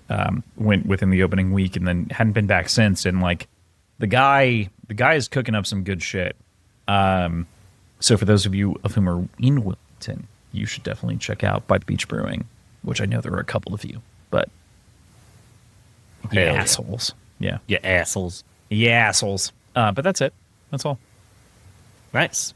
What style of beer was it again? Sorry. He says like a double IPA because of the percentage. It's a 7.8. So like it's a double IPA, but it's like a Scotch ale IPA. I don't know. And 7.8 being like on the lower end of a double, but a little too high to be a single. So it's like right. It's like a hoppy, strong Scotch ale. Exactly. And it's like it's strangely in between a lot of those things, which is why I've been having that for the whole episode. I'm finishing up with a tea. I love that though. That's like a fun, unique little situation. It's very different and like very eminently drinkable. I don't know. Very tasty. Hell yeah. No problems. Yeah. That. No qualms. Cool. All right. Well, with that, we get into regeneration here. Yes. Also, seeing the chapter names. Oh, I don't know if you froze. No, you're just no, I didn't. Still. Yeah, right. Seeing the chapter names is one of the reasons I definitely thought Hadrian was going to die. Oh, he was going to die? You're like, oh, God. I was like, all right, well, here's a half mortal, and then we're into regeneration, and then Evil Eyes is definitely going to be him in the Howling Dark, and then the Merchant of Death, but ominous for sure. Yeah, I left you with a couple of different hanging chads, as it were. But no, he's just in a Bacta tank, Yeah, basically. We start with Hadrian floating, dreaming of a funeral procession once again. This time he's unclear if it's the Arch of Titus that he sees or the death masks of his house staring down at him. 7 lords carrying 7 canopic jars holding high his heart, stomach, liver, lungs, spinal cord, and finally brain. And importantly, I like this kind of comparison because like 7, important number in some cultures, but especially compared to like ancient Egypt only did 4 things. They did liver, stomach, intestines, and the lungs. This being old Egypt, 3 different kingdoms did 3 different things, but the oldest of which did viscerate, did only those 4. Interesting. I did not know that. Yeah. But the Middle Kingdom and the Old Kingdom did not remove any organs. So just one guy was like, "We should take this out." For a little bit, for a little while, yeah. And then the whole culture became known for that, and they're like, "No, we quit that a long time ago." Yeah, it was weird. Yeah. Well, Egypt has a weird thing where a small percentage of their history, well, that's just a little thing, would still probably be like 1,000 years. It's true. Like, a lot of people underrate the fact that like, oh, the longest civilization to rule the earth was Egypt, and it's like, no, dude, it was Rome, and it's like, no, not even close. Egypt. Yeah, way longer. Yeah. The fact that Egypt is still Egypt is crazy because they've been doing it forever. But do it first, doing it longest. Yeah. Yeah. They just keep on going. It's death taxes and Egypt existing, It's totally. Yeah. But yeah, it's a weird vision to see, in a lot of ways and draw that comparison to. Yeah.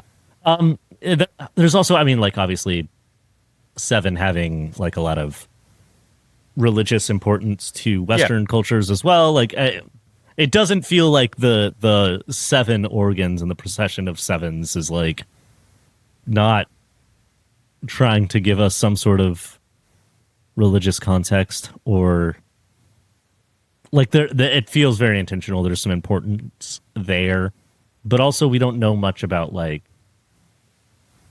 if 7 is an important number within the empire or anything, like how Hadrian's reading that, but it does feel very ethereal and religious.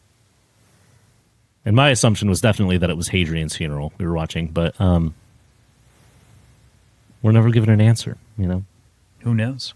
Tough to say. He knows he's Too bad not in the he'll- Howling Dark, though. Yeah, he'll never have one because he can't fucking die. But Can't die, apparently. Yeah, tough. Yeah. Tough. Hadrian awakes to Volca by his side, though, holding his hand as he recovers in bed and catches him up on some of the events that have passed in the meanwhile. Notably, Sauron is alive, and Hadrian's legend has grown and spread as his hands can stop high matter. The blame for the event, according to the Empire, is placed firmly on the heads of the extrasolarians as well as these assassins. Yeah.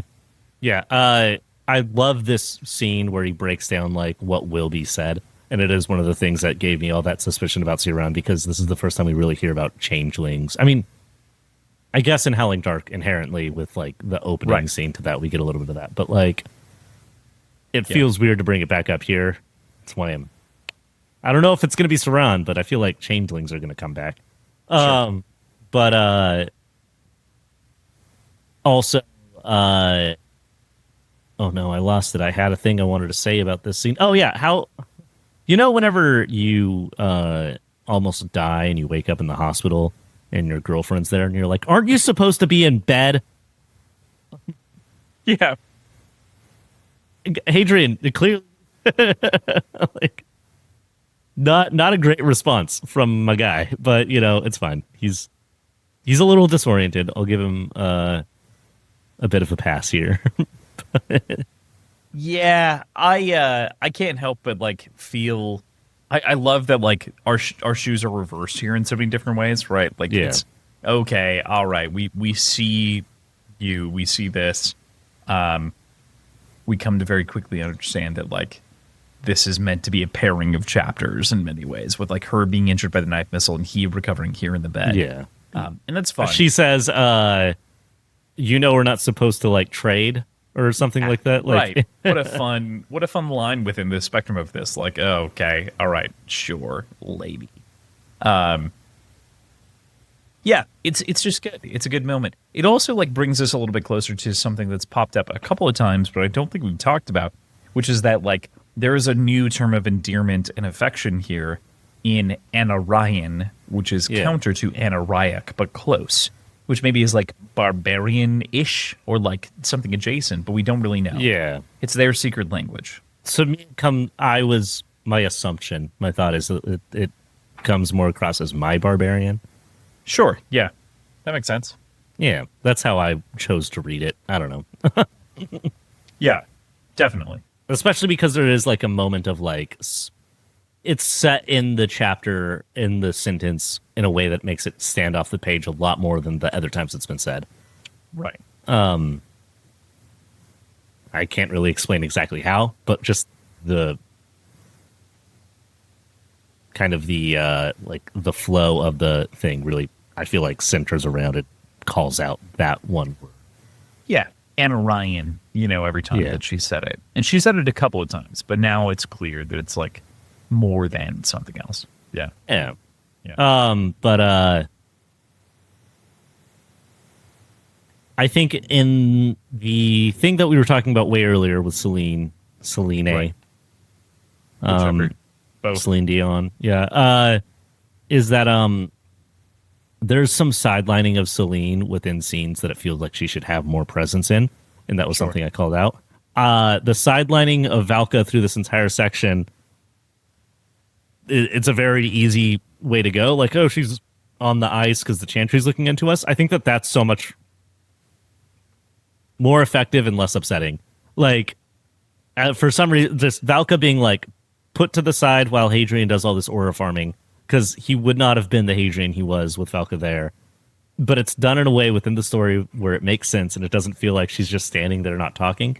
And then she comes back in this moment and it kind of shifts Hadrian again. And like we now we get Valka again. And like sometimes you have to remove. Yeah. Sometimes you have to remove a character in order for story beats to happen. And like I think Valka is done very well in this segment. Yeah. And in addition, like her, while absent, her spirit lingered over the story. Oh, what I mean? Like, it was very clear that Hadrian, one way or another, was like either making decisions or having decisions being formed by the Geist of Valka in so many 100%. Right. Yeah. Yeah. So, it leaves us in an interesting place. But yeah, Celine, meanwhile, like, we don't necessarily get the same level of interaction. She's just there and exists in those scenes when other people are like doing things that we feel like she should do, as we mentioned earlier. Yeah, exactly. But also that could be. I like I like that Rockio wrote himself an out, and that, well, it wasn't me.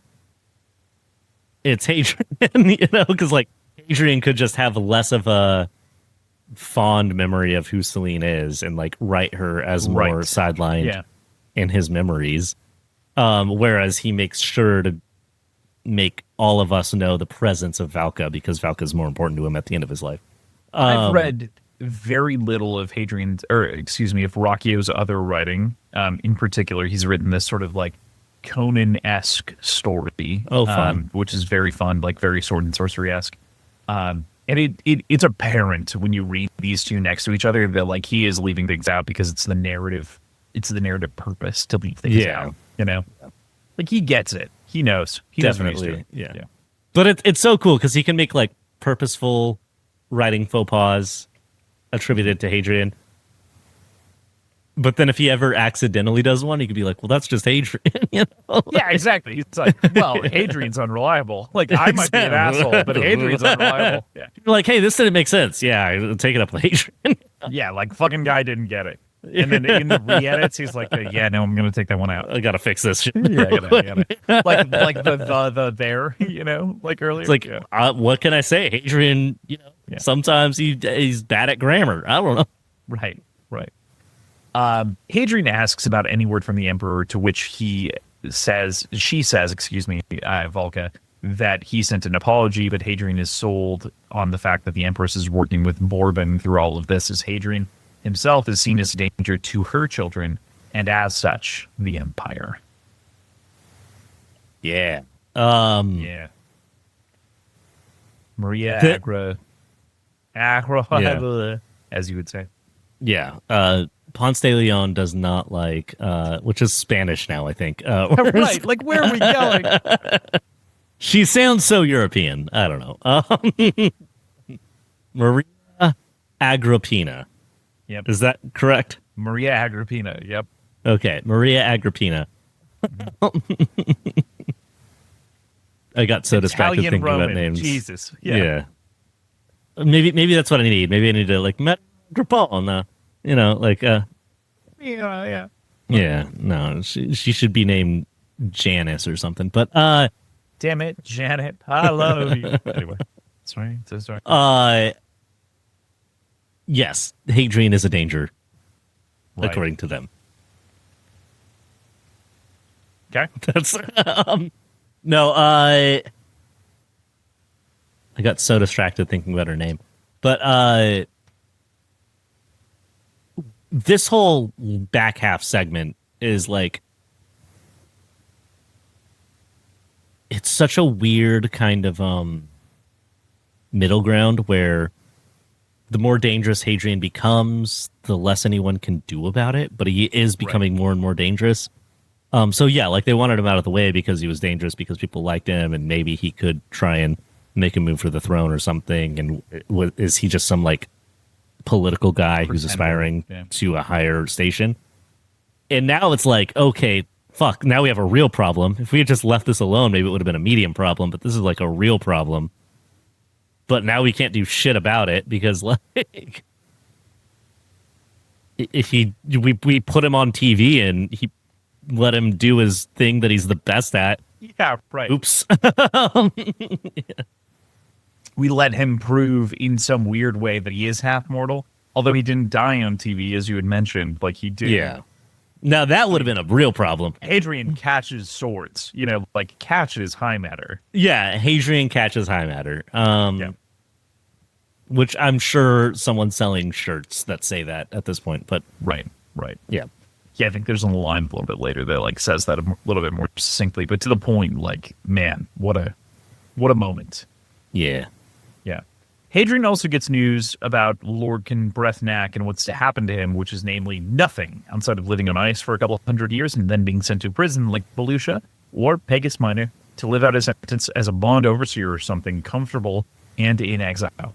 Nothing would happen to Bourbon either, the descendant of kings that he is, because nothing can happen to someone like that. So, well, I know something that could happen to someone like that. Yeah, no, I do too. I debated heavily putting that chapter on either side of this, and I was like, man, it's such a perfect ending to this. It feels like a good thing to like resolve. Yeah. Yeah, no, there's a lot of like names kind of thrown out here in this chapter specifically. It was just kind of like it's a summary. It's a summary chapter. It's kind of a resolution to what we've spent the last, section of this book on before I assume we move into our next segment. It's that anime episode where you're like where they just like ran out of animation budget, so they just like do one episode that's all scenes from previous. Yeah. It's all conversation. Yep. Exactly. It's Von Hohenheim by the fire, if anybody is a big Full Metal Alchemist fan. As someone who is, yes. Great call. But there's some specific moments in this, like where he calls out, like, well, he's too rich and connected. There just won't be anything. There will be no justice. And this other person will get shuffled around. That I think like stands out as very poignant and very like reflective of our real world. In a lot of ways. Yikes. But there's also just a lot of Epstein files. Sorry. I just meant that one guy who tried to kill Hadrian. I wasn't talking about anything. Right. Yeah. No, totally. Yep. Yeah, for sure. Right.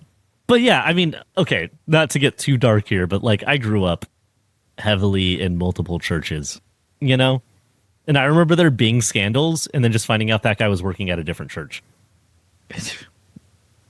They just moved to a different church? Yeah. Yeah, they just, like, a different church, like, ran by the same, like, council of elders, so the same rich people that essentially owned the church. It's, people just be shuffling people. They're just like, oh, if they don't see him anymore, then it's fine. And that, like, that's so fucked up, and that, like, this section definitely, like, evoked that feeling. So, yeah. Yeah. Yeah, it really does. And I think in particular, the idea that someone could go through with basically assassinating someone and not have their life be forfeit is crazy. But also, like, not having them be shamed as an element of that, I think, is the more important part. Like, to be put on ice, to then be forgotten, to then be put in front of a judge, to then be, like, executed or, like, sent off to some prison planet. Sure, it's justice in some way. He's not in power anymore. But simultaneously, this is one of the most important men in the fucking galaxy. This is top 20 men, period, at this point. That man, in my mind, in an empire that is even slightly just, is beheaded and put to the white sword. Publicly. Exactly. Yeah. From William's standpoint. Yeah. No, but... Yeah. But, and I think we see this a lot more in the next chapter. Right. William is the emperor, but... He's one pant leg, And even that, like, he's one pant leg, and he's sharing it with like, expectation in society. Pants, right. So there's... The Chantry has a pant leg. He has a pant leg. But even his own pant leg, he's not fully, like, can do whatever he wants with it. Yeah. Because the dick is hanging out. Right. Yeah, exactly. Like, they gotta zip it up. Yeah. These are barely even shorts at this point. Like, the balls are underneath. Yeah. It's a whole problem. He's wearing one leg of assless chaps, and he has to share it with, like, his cousins. Yeah. So. and they do not like assless chaps. Yeah. Exactly. Right. So, there's a lot of holes to get out of, is all I'm saying. But yeah, you start to see how even the emperor himself doesn't have absolute power, and not just because of the Chantry, but in this situation, it's like the empire is more important than the emperor, and these families represent the empire as well, and so we can't possibly do like a public execution for someone who is an assassin, because then that shows, because of who this is, weakness of the empire or of the imperial family or imperfection. So yeah, it's just one of those things where, like, the emperor himself is kind of a slave to expectation. But right. yeah, he's a slave to expectation and like doesn't understand. We have to get there. We have to get there. Yeah, There's of course, so much of more course, to yeah. talk within that chapter. But rounding out this bed scene for the most part, he asks to see Siren before he says to Volka, everyone else shouldn't have to pay for whatever I am. Am I still doing the right thing? Before getting into an argument about what their goal really is and how much it's changed from his dream on a mesh. Yeah. This is a really interesting moment, and also like with Valka being like, what are we doing? Like, we set out to make peace, and now I think that's also in this chapter, right? Like, we set out to make peace, and now we're fighting a war. Like, what are we doing? And this is just kind of that moment of realizing that Hadrian's goals are so different, so obscured, so not in line with what they were back in Empire of Silence, and we're just it's a nice moment to reflect on how much has changed and how kind of in the weeds and uncertain and like figuring it all out they are, but also it feels like kind of the setting of a new chapter of this story with like a more direct goal. Yeah. Like, it's not there yet, but it does feel like it's setting up, like it's acknowledging like, hey, maybe we've hit kind of an aimless moment for our overall story. They're feeling it. You, the reader's probably feeling it. And then here's... Do you feel like you're feeling it, Mr. Krabs? I mean, Josh? To a degree. Yeah, I think... you're enjoying the moment to moment, but like, where were you I going? really, really like this section of the book, and it feels the most like Empire of Silence we've gotten yet. You know? Like, stuff's just happening. We're here. It's like, okay, this is such a sick section. This is so cool. What's going on? But what are we doing? Yeah. And it does feel like it is setting the stage where you're supposed to feel that, so that whatever happens, whatever big boom bang goes off, you're like, oh shit, this is maybe the direction the story goes for the rest of the series. You know, like, it feels like it's building to that moment to me. This was intended as the halfway point in a lot of ways. Like, this right here was. And I don't want to understate it as though it isn't also like a sort of, I don't know. How do I say this? The back half is longer from here, but not by much, not by too much. I mean, it is, but like not more than you'd expect. Would you say that it is, regardless of length? Short. Is it spiritually the back half that we're entering into? Because that's what it feels like to me. I did divide, if you look within our notes, after Demon in White, I divided it. It's a different, it's a different section. I put that as the second half. And there were 4 books in the second half. So I do kind of feel like the end of this book is the cleanest version of that. But I do think that this is sort of a spiritual separation, right? Nearish, where it's like the old goals were targets and we've missed them. And now new targets have to live. It also, in its own weird way, this goes from Hadrian, the boy who wants to live his little dreams and make everything better, to like Hadrian, servant of the quiet, publicly to the emperor, states that like hero, half mortal. Like, this feels like him moving into embracing this like mythology around him. Right. To that same degree, I think if we can draw a comparison to something that we both love, The Wheel of Time, the first couple of books, right? Like Dragon. This is Rand's Stone of Tyr moment. Kalendor. There's sort of a separate. Yes, exactly. There's sort of a separation point where it's like the initial story is one thing, and then the story becomes something after that. After the 4 books, right? Stone of Tyr is in book 4. Well, he takes it at the end of 3, and 3. Right. We experience a lot of Stone of Tyr in the beginning of 4. Dragon Reborn is 4. Dragon Reborn is 3. Shadow Rising is 4. Sorry, Shadow Rising. Shadow Rising is most people's favorite book. I was going to say, if we want to talk about anything after Shadow Rising, it all gets a little blurry for me. Shadow Rising is maybe the book I've read the most times in my life. Fair enough. I love that book to death. I think Dragon Reborn and Shadow Rising. For me, it's Lord of Chaos, but that's because I love Lord of the Chaos intro of also that book. fucks. But, Lords of Chaos, yeah. God. But also, there's really good stuff later, like Rand going insane and then curing his insanity on top of a volcano is just like a fucking cool moment. That's way later. But yeah, to the point though, like that is a delineating factor, right, of characters. Sorry, this is we got to talk about Sun Eater, but Lord of Chaos, is that the one with the box?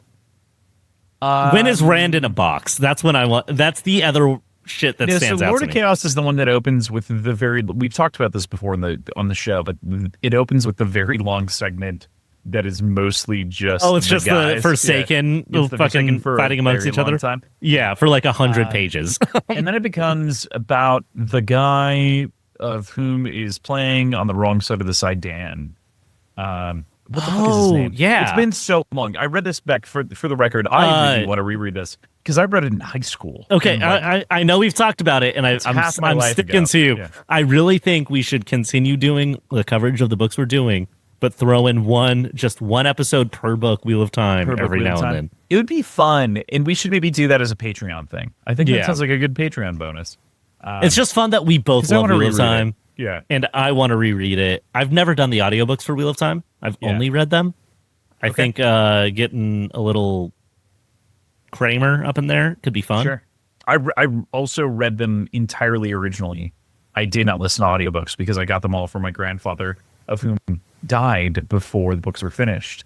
Even before Robert Jordan died. Yeah, and we talked about this as well, but I'm going to leave it there. I have not read Memory of Light. Right, which could be a fun little thing. Actually, holy fuck, hang on. They died the same year. I didn't know this until holy right now. Shit. And also, like, this isn't that crazy because, like, people die all the time. But that's a significant little... 3 weeks apart? The same year? Who first? Jordan first. That's why. Yeah, you know? I mean, crazy. Yeah, right. He was like, what do I got to live for? You know? Sorry, insensitive joke maybe, but... No. You know how, like, when a spouse dies, so the other person dies? It feels like that. When my grandfather gave me those books, he was like, I don't know where this is fucking going, but this is so good and I love it. And that was like his whole pitch. He was like, every part of this is so good. And I was like, okay. Give me whatever books, give me whatever. And he gave me that, and he gave me another book that we're going to talk about in a minute, or another series that I'm going to mention in the next chapter. But yeah. At the end of the day, I know I'll never get my wife to read The Wheel of Time, but I'm at least happy that the show existed and she really liked it. And now she knows who these characters are in a specific version. Gets a semblance of the idea. And loves the story and is also mad that it went away. Yeah. And that's all that matters to me. So, hey, if you're one of them hater-ass bitches out there who didn't like the Wheel of Time show, I get that it was different and it wasn't perfect. But people like my wife got necessarily good. Yeah. People like my wife got to experience the Wheel of Time who are never going to read those fuck-ass books because the books fuck-ass. Also aren't necessarily good all the time, but they're great. That's what matters. You know, they're not good, they're great. You know, interesting bubble of history within fantasy. A long time ago, this is a while ago, way back when, with Linda's Libraries on one of the episodes within the first law that we had her on. I think it was either Best Served Cold or Before They Were Hanged, which I think were the two that she was on. We briefly talked about her coverage of fantasy TV shows, and she had a series where she was like talking down about a lot of these shows and like taking them moment to moment. And she's like, but the reality is that we're getting these TV shows, which is a good thing. Like, yes, I agree. I am negative about these things, but like, it's cool that we're getting fantasy, you know? Like, it's not logically consistent, but sure. And we're both like way more pro-positive. No, but I totally get that. Like, and I feel in the same area, but it's like, I'm going to talk shit on a show, which I never do, or I try not to do too much. And I'm not going to talk deep shit, but like in a world where whenever people made fantasy, they just did like bad, edgy Harry Potter dupes. And we got The Magicians as a show that ran for forever. I love that we were actually was a book.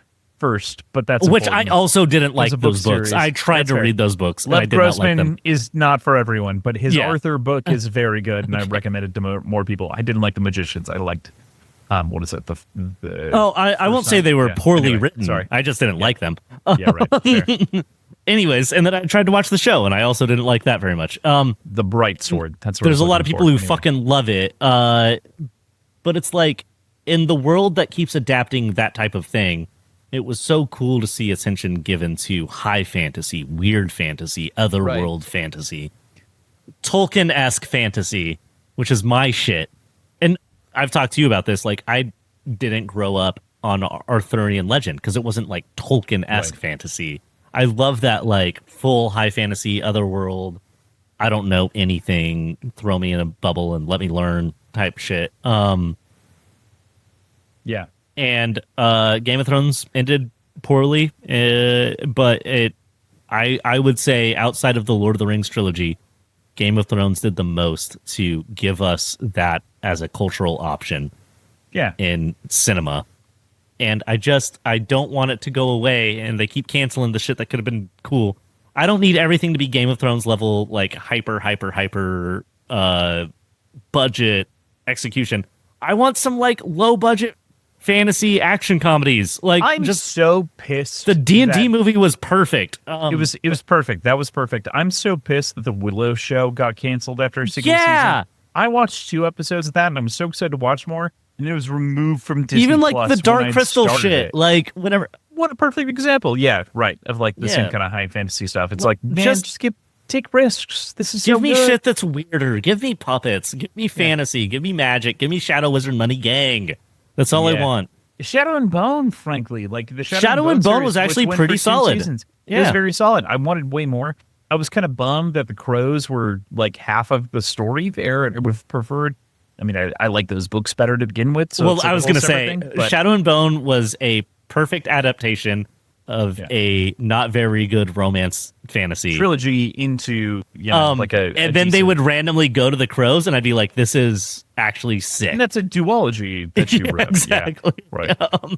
But even like, I'm excited to see what Michael B. Jordan does with fucking Fourth Wing. I've read 2 of the Fourth Wing books, and I don't think they're good, but I did enjoy them. Which is a very real judgment. But I just want to see dragons on my TV. Is that too much to ask? Hadrian That is said, stoked for Rings of Power Season 3 to be Same. previewing and coming out this year. I'm gonna try and go to Hall H to get that preview shit Please for do, Rings of and- Power. And I feel about But- Rings of Power more positively probably than Wheel of Time. oh, for sure. It's just perfect, but the people who are mad because it's like not exactly Tolkien's Silmarillion, I'm Right. like, Tolkien's Silmarillion isn't even exactly Tolkien's Silmarillion. Nobody knows what the fuck's going on. That's some notes compiled by his nephew. Fuck off. his son. But yeah, I mean, Oh yeah, son. Sorry. Yeah, there is a nephew involved somewhere with his encyclopedia. More recently, yeah. But importantly, with the Silmarillion, it was also Guy Gabriel Kay, of whom is a famous fantasy author. So it was both Christopher Tolkien, his son, and then Guy Gabriel Kay, which is why it's so coherent, is because Guy Gabriel Kay wrote a lot of it. You're the first rewrote a person lot I've of it. ever heard say that the Silmarillion is coherent. But yeah, for sure. I mean, what I mean is more coherent than the notes, because you can read the yes, notes. exactly. And those are wild. They're wild, and it's clear that like They're also Christopher like Tolkien and they're he upsettingly interpreted genius, like chaotic, insane genius, but they're genius. But the Silmarillion, it's a history book, and it's crazy to read. And if okay, And I have a first edition, which is fucking wild. But here's that's what the I'll whole say thing. on that is Prince of Egypt, the animated movie starring Ralph Fiennes, and Yep. it's not accurate to the Bible story very much. The major beats are, but that shit is wildly different than Exodus.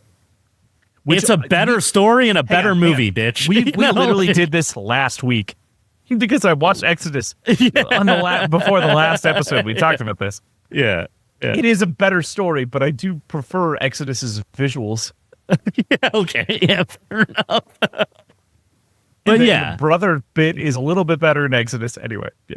Yes, and I'm not even. And then you compare them both to the Bible, and Right. they take creative liberties. Whatever. If you're adapting some shit that's like a weird history book that people are too obsessed with, and that's why I equated it to a Bible story. Maybe some people just want to make a good TV show or a good movie, or Darren Aronofsky's Noah as like a counterexample to what we're saying, like where it's like, hey, I took the Book of Enoch, which is a generally rejected book of the Bible, and incorporated that directly into the text of the movie. And you know what? At the end of the day, I think that the Lord of the Rings trilogy by Peter Jackson is one of the best adapted, perfect fucking movies. There's a reason it is the Return of the King is tied for the most Oscar wins of any film ever. But totally, those aren't accurate adaptations. Faramir, Aragorn, and Boromir are all completely different characters. Importantly, and that's okay. Importantly, I think a lot of people miss the term every time they see something that's adapted, and they don't fucking clock the term adapted. Adapted, yes. This is someone's take on the story. It's not meant to be the pure story.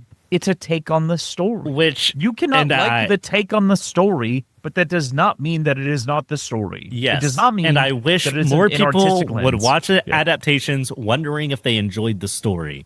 Right. Not wondering if they enjoyed how it adapted the source material. As an important comparison, and then we will round out this chapter, I want to bring up, because the Odyssey is the current thing. That's what I was going to say. I was going to say, I haven't seen the Odyssey yet, but what a fucking immediate example. Well, it's a great example, but I think especially because a lot of other people, I think more generally, haven't watched other Odyssey adaptations more widely. I mean, I definitely love Oh Brother, Where Art Thou, but you know. Right. But have you watched The Return, which came out last year? I have not, no. Okay. Does George Clooney sing Man of Constant Sorrow in that? No. But then why would I watch? Oh shit! Okay, Ray Fiennes, who we were just talking about. Okay, yeah, he's pretty good. Where this movie starts is he's a chef who's gonna kill all of. No, okay. love that, but no, where the movie starts, of which I highly recommend this movie. It starts with Odysseus arriving home, and the whole movie is a revenge quest of him killing the lovers around his wife. So it's all that scene. It's all the final moments. Yeah. But it is Ray Fiennes playing that moment, finally arriving back. And it's like a slow, historic thriller murder movie. Oh, that's fucking sick. It's so good. But so few people saw it by comparison to like that are seeing it's a weird, like, but that's hard an adaptation. It's hard to call it niche because it's the Odyssey. Right. It's the oldest fantasy myth story that continues. Practically. Yeah. Yeah. But that's a kind of niche sell, for sure. I mean, it definitely is, which is why Bleecker Like, I'm the target audience. I would love that shit. Yeah.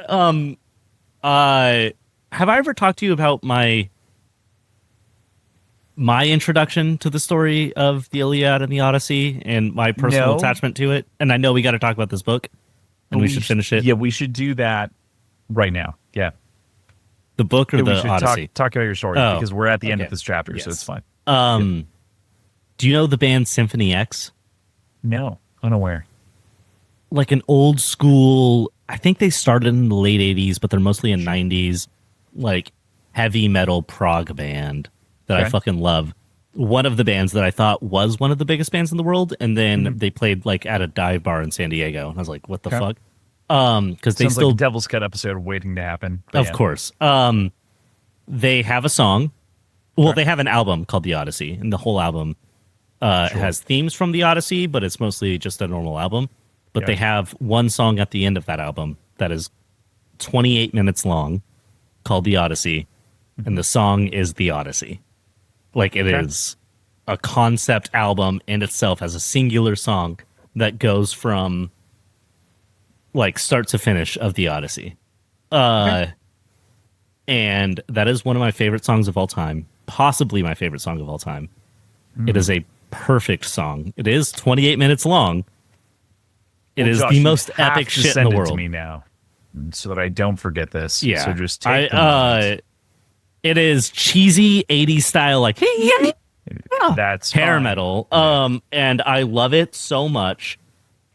there's something that it does where once I finally like familiarize myself, I have never physically read the Odyssey. Oh, okay. But over time, obviously, you familiarize yourself with stories. Right. Heavily familiar with the Iliad and the Odyssey at this point in my life. I read the Iliad, and then I saw a lot of Odyssey stories. Then I read the Odyssey, and I've seen a lot of Odyssey stories as well. It's right. one of those things, So like whenever I saw "Oh Brother, Where Art Thou," when you come to and it. someone was like, "That's the Odyssey," I already knew the song, and something that's crazy that exists within that song. The more I know about the Odyssey, is the way how it portrays things purely instrumentally. Like there's lyrics throughout it, but there are instrumental sections where I'm like, somehow I knew this was about a Cyclops. Okay. I don't know how to tell you, but like, whenever I found out that section of this song was probably referencing the Cyclops, I'm like, that shit makes sense. Yeah, it could be like the stumbling of legs. I get it. I get the idea. So yeah, we can jump back into talking about the book we're supposed to be talking about. But if you're listening right now, and if this makes it to the episode, please go listen to Symphony X. It will. The Odyssey. The song, the album too. Also, their next album after that was Paradise Lost. And it's just Paradise Lost, and it fucks so hard. It's so good. It's like Mastodon. This is some Mastodon level shit. Yes, very much so. They took it 2 degrees further than Mastodon did. So, all right, I'm sending it to you right now, and then we can...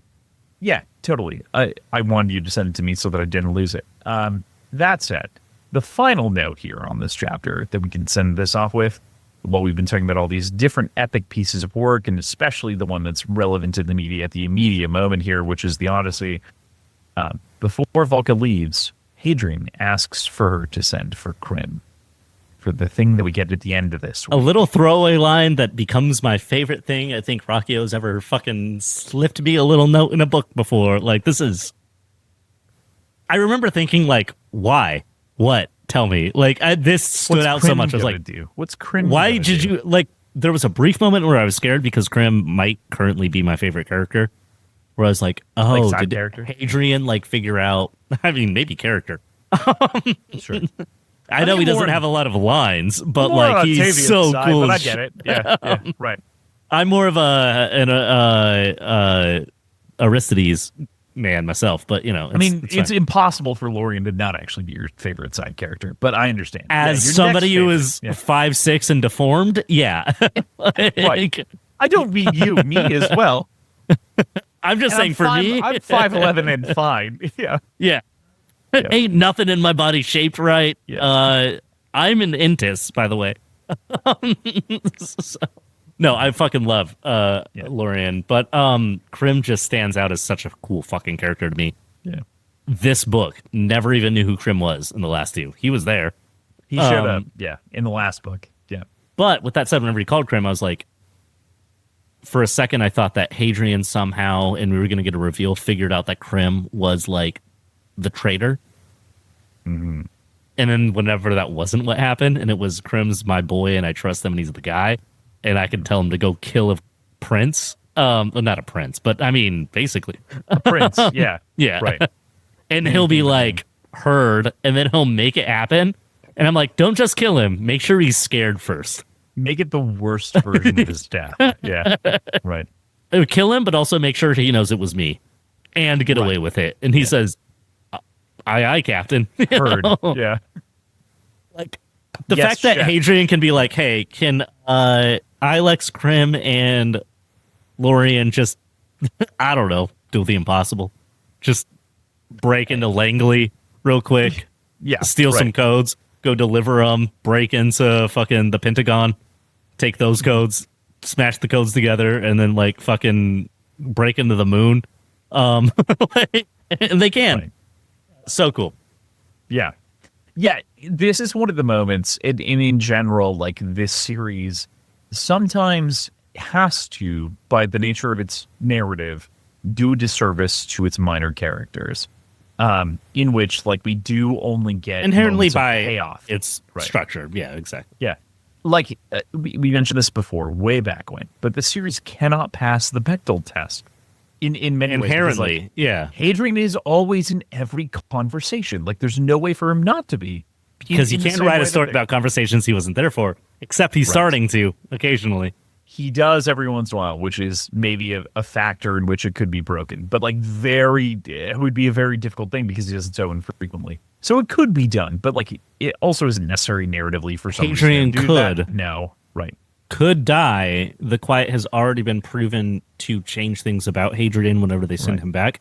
Hadrian could come back as a woman and then pass the Bechdel test. That could be true. Could be. I don't think that's going to happen. I feel like that won't probably happen. Yeah, cool. All right, with that, we'll go on to Evil Eyes. With that, two things. We talked about the Odyssey a lot. Yep. Right. And I just want to throw out, it's crazy how much every single post or advertisement for the Odyssey I saw just had so much fucking hate under it in the comments, or people like wanted to talk shit. For it to come out with a 97% critic score and 98% audience score because people were just literally mad that one trans person was cast in that movie. Fuck you if that's you. That said, Evil Eyes. We return then to the vaunted halls before a quest to Gadadin. Hadrian reflects for a moment on the nature of the excubitors and what he'd do if he had them before looking at a massive painting titled The Fall of London or Reconquest, as well as telling us and kind of recounting the vague idea of the story of William's advent made apparent as they had beaten back the Americanii and their ilk in this sort of moment. Yeah, there's some pyramid in the background. There's a lot of it. Yeah. He's like, London with the pyramid. And you're like, the pyramid? What? When? I think it's all Vegas. I think every time they talk about Earth, it's just Vegas. But there's some interesting world building here too, in the fact that maybe I read it wrong, but it's implied that like humanity straight up left Earth and then came back to reclaim it from the AI. That's correct. Yeah, and also has been portrayed before this. Yes, but that like this not is like easy to read. Maybe the most explicitly stated that like humanity returned to claim Earth, which to me begs the question, or maybe implies that like the nukes that destroyed Earth weren't from the AI. It was like from our reclaiming of Earth. We fucking destroyed it and then started a whole religion to be like, oopsie. Yeah. Gotta wait for it to heal. Yeah. Because did we nuke the shit out of it in like some weird hubris moment of reclaiming Earth just for like the concept of it from AI that was stuck there? Maybe. But, yeah. Yeah, I really, there's like, I need a true history of this world. Like, Hadrian, fuck off. Yeah. I would like to know what's actually going on. But also not just Hadrian, but like, yeah, like I want to read the story in third person omniscient of the AI and reconquest and everything, like I think about the story and I can't wait to hear about what happened in Ohio. You know what I mean? Like, what was Ohio doing? Maybe fucking fine till the nukes. Yeah, like, right. Like London, LA, and Tokyo got fucked up by AI, and everybody else was living normal lives. And then like the 8 rich people that Ohio. Yeah, like all the Mars people, all the like Elon's whole crew just came back and nuked everyone to be like, we reclaimed Earth, and they were like, we were fine. Most of us were good, actually. Yeah, like we just don't use Chat GPT, and it's okay. Ohio is the last bastion of the last bastion of humanity, mostly because they got bad Wi-Fi. Rain of Fire style, you know what I mean? Like, oh my god, Rain of Fire, what a call out. In the world of I wish people took more risks and made weirder fantasy movies, I can't believe that I get to watch a medium bad, medium great movie with Christian Bale reciting the plot of Star Wars and bald Matthew McConaughey diving straight into the jaws of a dragon holding a battle axe. Like, it's kind of crazy. That movie is crazy good. And Gerard Butler is there, correct? Yeah, I think so. Yeah. I think Rain of Fire might be one of the best. I don't know if Rain of Fire is one of the worst great movies or one of the best bad movies in the world, but it's it's special the former, to me. Not the latter. I think that it shouldn't be as well regarded as it is, but also like among the people that like it. But like, dear God, like it's way better than like The Core or Deep Impact or like a lot of the other movies that came out. Okay, but what if I told you I fucking love The Core? I love both of those movies, and I mentioned them before this. At the end of the day, I get it.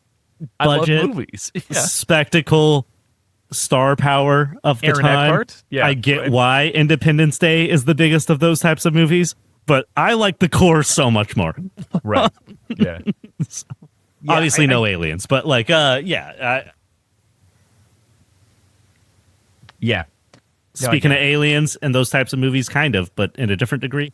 A group of men dispersed. No, just kidding. Oh, I was just gonna say there's a weird period of time when everyone tried to convince me that Tom Cruise's War of the Worlds was bad, and Man, that's I just. think we did talk about. I think this we like did 2 or talk 3 about weeks this a ago, little and bit. It was like, Jesus and I was Christ, I'm always on like, your- but on your no, train. it's so fucking good. Okay, Yeah. we're moving on. Right.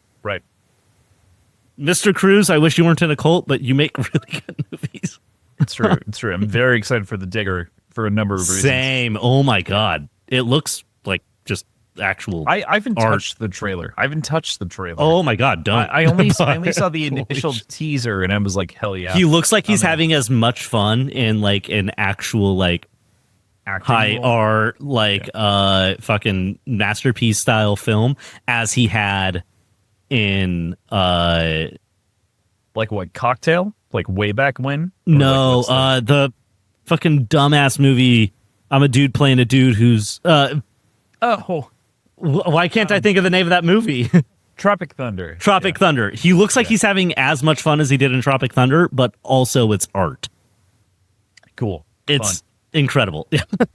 Okay, All right, moving yeah. forward, though, because we do have to eventually We end do. this episode. Why? A group of men. Well, Josh, I enjoy talking to you, and I'm sure a lot of people enjoy listening, but also we should be talking about the story to Should be some talking about this degree. book a little. At least a little Yeah. bit here and there.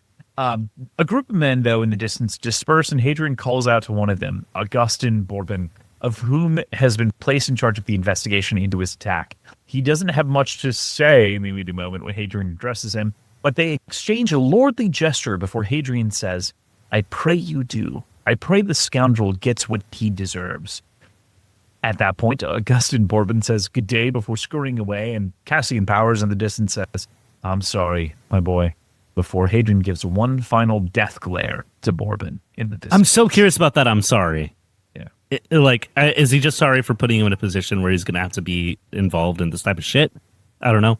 But also, I kind of think so, but I'm not 100%. yeah, this scene is crazy revisiting it from where we end. Oh, yeah. Yeah. Because this just seems like It's Hadrian being like, I can't touch this guy, but I want him know. to know that I know in that. I want him to know that I did it. But yeah, this changes from I want him to know that I know he's the one who tried to kill me to I want him to know that I'm the one who killed him.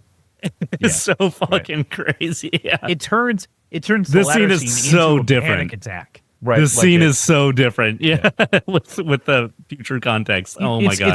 It's like the context of rewatching Gone Girl. You know what I mean? Like it's like when you watch Gone Girl the first time, you're like, wow, this is a crazy mystery. You watch it the second time, and you're like, oh god, oh no. Exactly. Man, there's a lot of good movies in the world. We should just talk about It's those. true. We can talk about them forever. I love this scene. I like it when Hadrian gets a chance to kind of peacock, I guess. I don't know. Like whenever he really embraces how dangerous he really is. Because at the end of the day, the whole problem, like Hadrian's whole problem is he's too fucking dangerous. Right.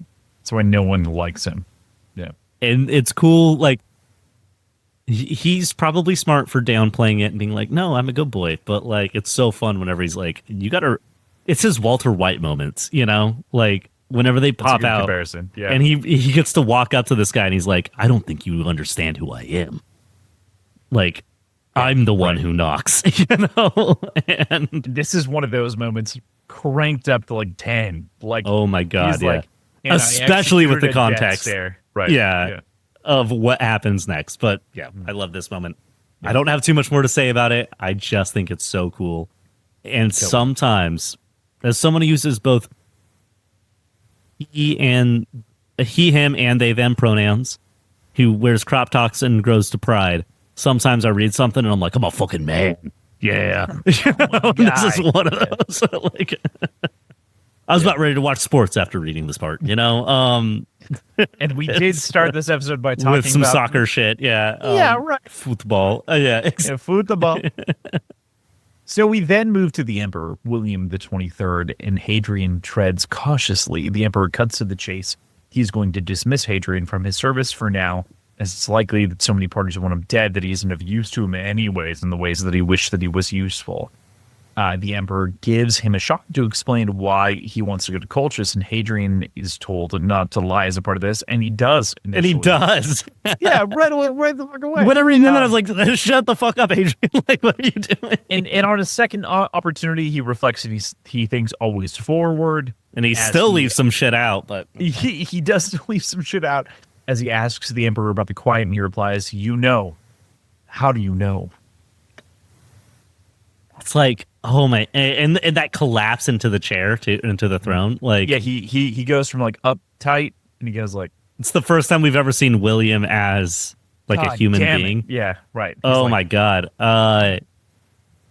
Also, just crazy to know that like the quiet is something they do know about, that they are I think we knew that they inherently would know to a degree, but that. We knew that the Chantry would know, but to the point of the pants analogy that we get into later and we talked about earlier, like, it wasn't clear maybe that the Emperor knew. Yeah, or even if they did know, that maybe there was a society that existed that is older than humanity, which is like the whole thing the religion is based on, is humanity was first to the stars. Mm-hmm. But they know that, like, they know about it, right. And it's like, how much do they know? And that's what we're going to find out. That's why we're going to the fucking library. But, yeah, really, really cool moment where you're like, oh, every emperor knows about this shit. Maybe back to the one who got visions from the quiet that led him to defeat the AI. Which is kind of a crazy idea of a revelation, right? Like, where and when did this all start? Did the quiet send visions to a man in the past to have him go scatter the AI so that one of them would survive long enough to tell Hadrian to be where he's supposed to be? Or did that not happen? Who knows? Who's to say? It sounds like you went or, and then you're like, I can't tell Josh any of this shit. There is an element, especially in these moments, where like, Josh, I don't want to belabor the point, but we're getting close to some serious shit in a lot of ways. Where I'm like, what can I say? Where are we at right now? All Cross is allowed to say in our next episode, I think, is You're so close to correct, and you have no idea. Oh my God, I'm very excited. No, the story fucking rips, and I'm so excited to be here. But yeah, as we begged the question earlier of like, did the quiet switch my arm because it saw this coming? And I don't know how much we actually even talked about that, but that's just like such a fucking wild concept. This has me like, okay, what is the quiet planning? Why is Hadrian so important? And at the same time, is Ariata, is that his name? Oh, Siriani Doraica. Yeah. Siriani Doraica. You were thinking Aranata. Yeah, you're right. I mixed them up. Right. Is the silver-crowned Cielcin prince also being convinced that he is the quiet's chosen and leading towards the salvation of the Cielcin? And it's like, what is the quiet doing? Whatever Hadrian thinks he's doing in service to the quiet, it's like Hadrian truly believes that the quiet wants humanity to win. But then they're giving visions to Doraica as well, who probably truly believes that the Watchers or the Makers want the Cielcin to win. And it's all just like playing exactly into the hands of whatever this weird fucking future past species is. Right.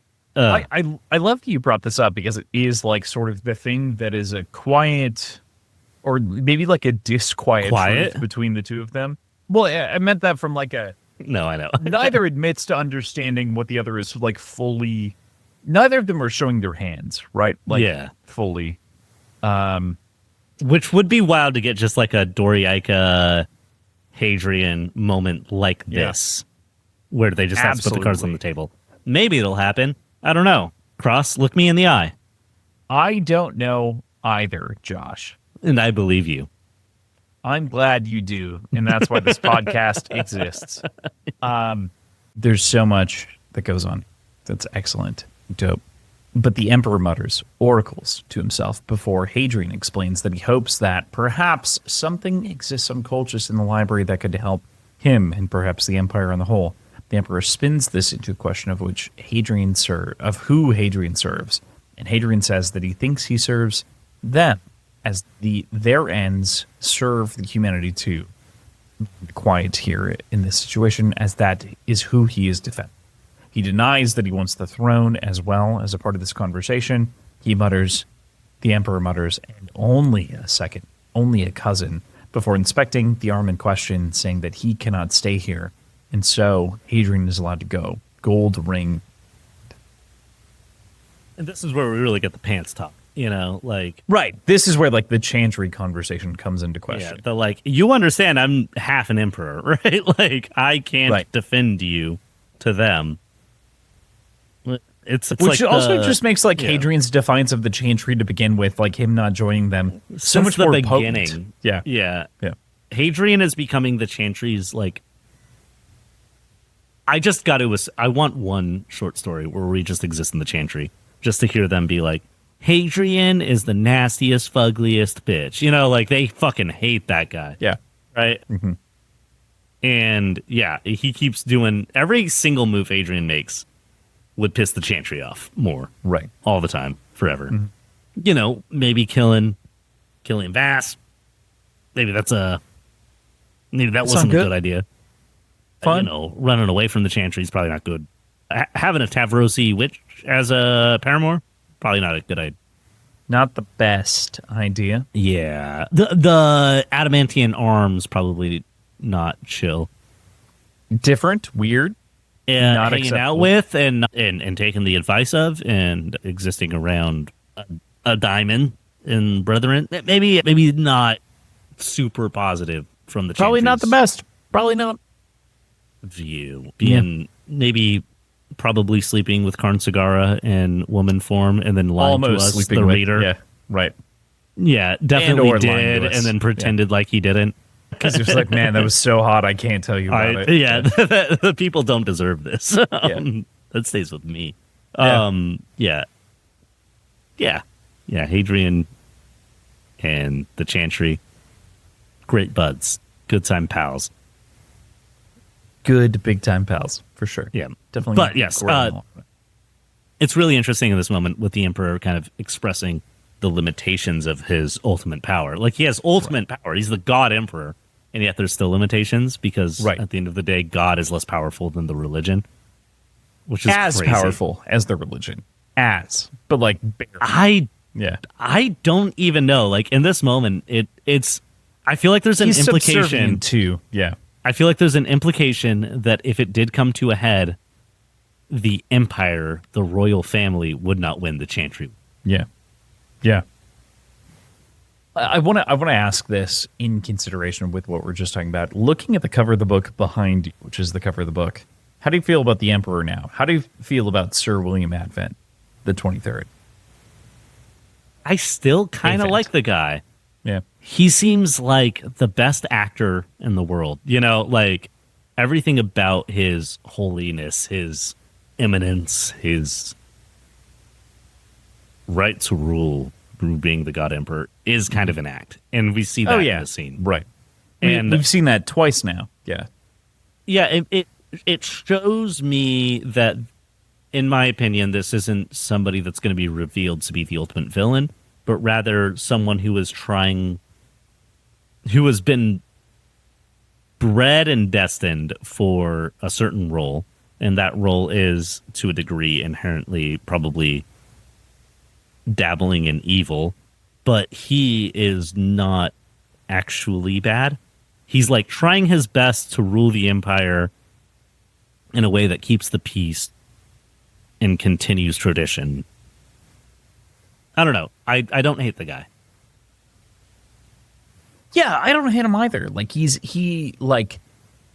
your point, like he's trying to be a good ruler for the people in the way that is within the parameters of the world that he is brought into. Like, yeah, I mean, even if he disagreed with the concept of empire to begin with, right? Like, he feels as though he is subservient to the idea of the people in as much as he can be, and also in such a way where it's like he bears other burdens clearly that he's not willing to put on others, which is such with the Secret of the Quiet, right? Like this idea of like, man, I have so much extra that is on my shoulders and I can talk to no one about it. And like, you fucking know, God damn it. Like I'm glad that you know, but also like, Jesus Christ, like I do not want to talk about this. To me, it feels like it puts us in a weird spot where Hadrian becomes such a trusted person, such a tool of the Emperor, such a not even a tool, but like specifically it like puts Hadrian at this high level that nobody else in the fucking world or the universe exists in. Right. To the Emperor, that it has me a little worried for the Emperor. Yeah, exactly. The Emperor feels exasperated by comparison. Like he just feels like he's, you know, kind of like stuck at the end of things. But there's like the biggest way to blow this all up, because right now the most contained like positive outcome of all of this is that the Emperor knows Hadrian and understands Hadrian and is on Hadrian's side and is supporting him. If the Emperor dies or turns, I'm so worried about an Emperor death. That changes the story so intensely, so immediately. Because is it Aurelian? Yeah. Yeah. Is it like who takes over when the Emperor dies? I know that there's the Crown Prince, but like also power struggles exist inherently in that situation. Right. Like, does Marionette Pinata end up on the throne? And if so, like, that's not good for any of us. Like that changes the story. What's her name? Maria Agrippina, but I love Marionette Pinata. Gotcha. What? Like it's just. I feel like it's too good of a situation for Hadrian to have the Emperor being like, "I got you. Here's the library. Me and you were boys to the end." Yeah, which isn't exactly what the section is, but you know, like it has that vibe. It's also kind of a threat. It's like, all right, I'll support you because I have to, but also like understand that I will kill you if I have to. But it does feel like if you're going to give like an allyship, like a support role to somebody, to make it literally the God Emperor feels like something's going to have to shake that shit up in the story. Because that's like too convenient for Hadrian of the streets of Borisivo. You know, like this is not a guy who has good things happen to him for long. So I'm a little worried about it. Yeah, it becomes a question and a threat. And I think in particular, I mean, to call it out, like the ring that he gives him even is very ominous, like in this moment. Yeah. Like, he's like, hey, here's an imperial ring. Like, the fuck?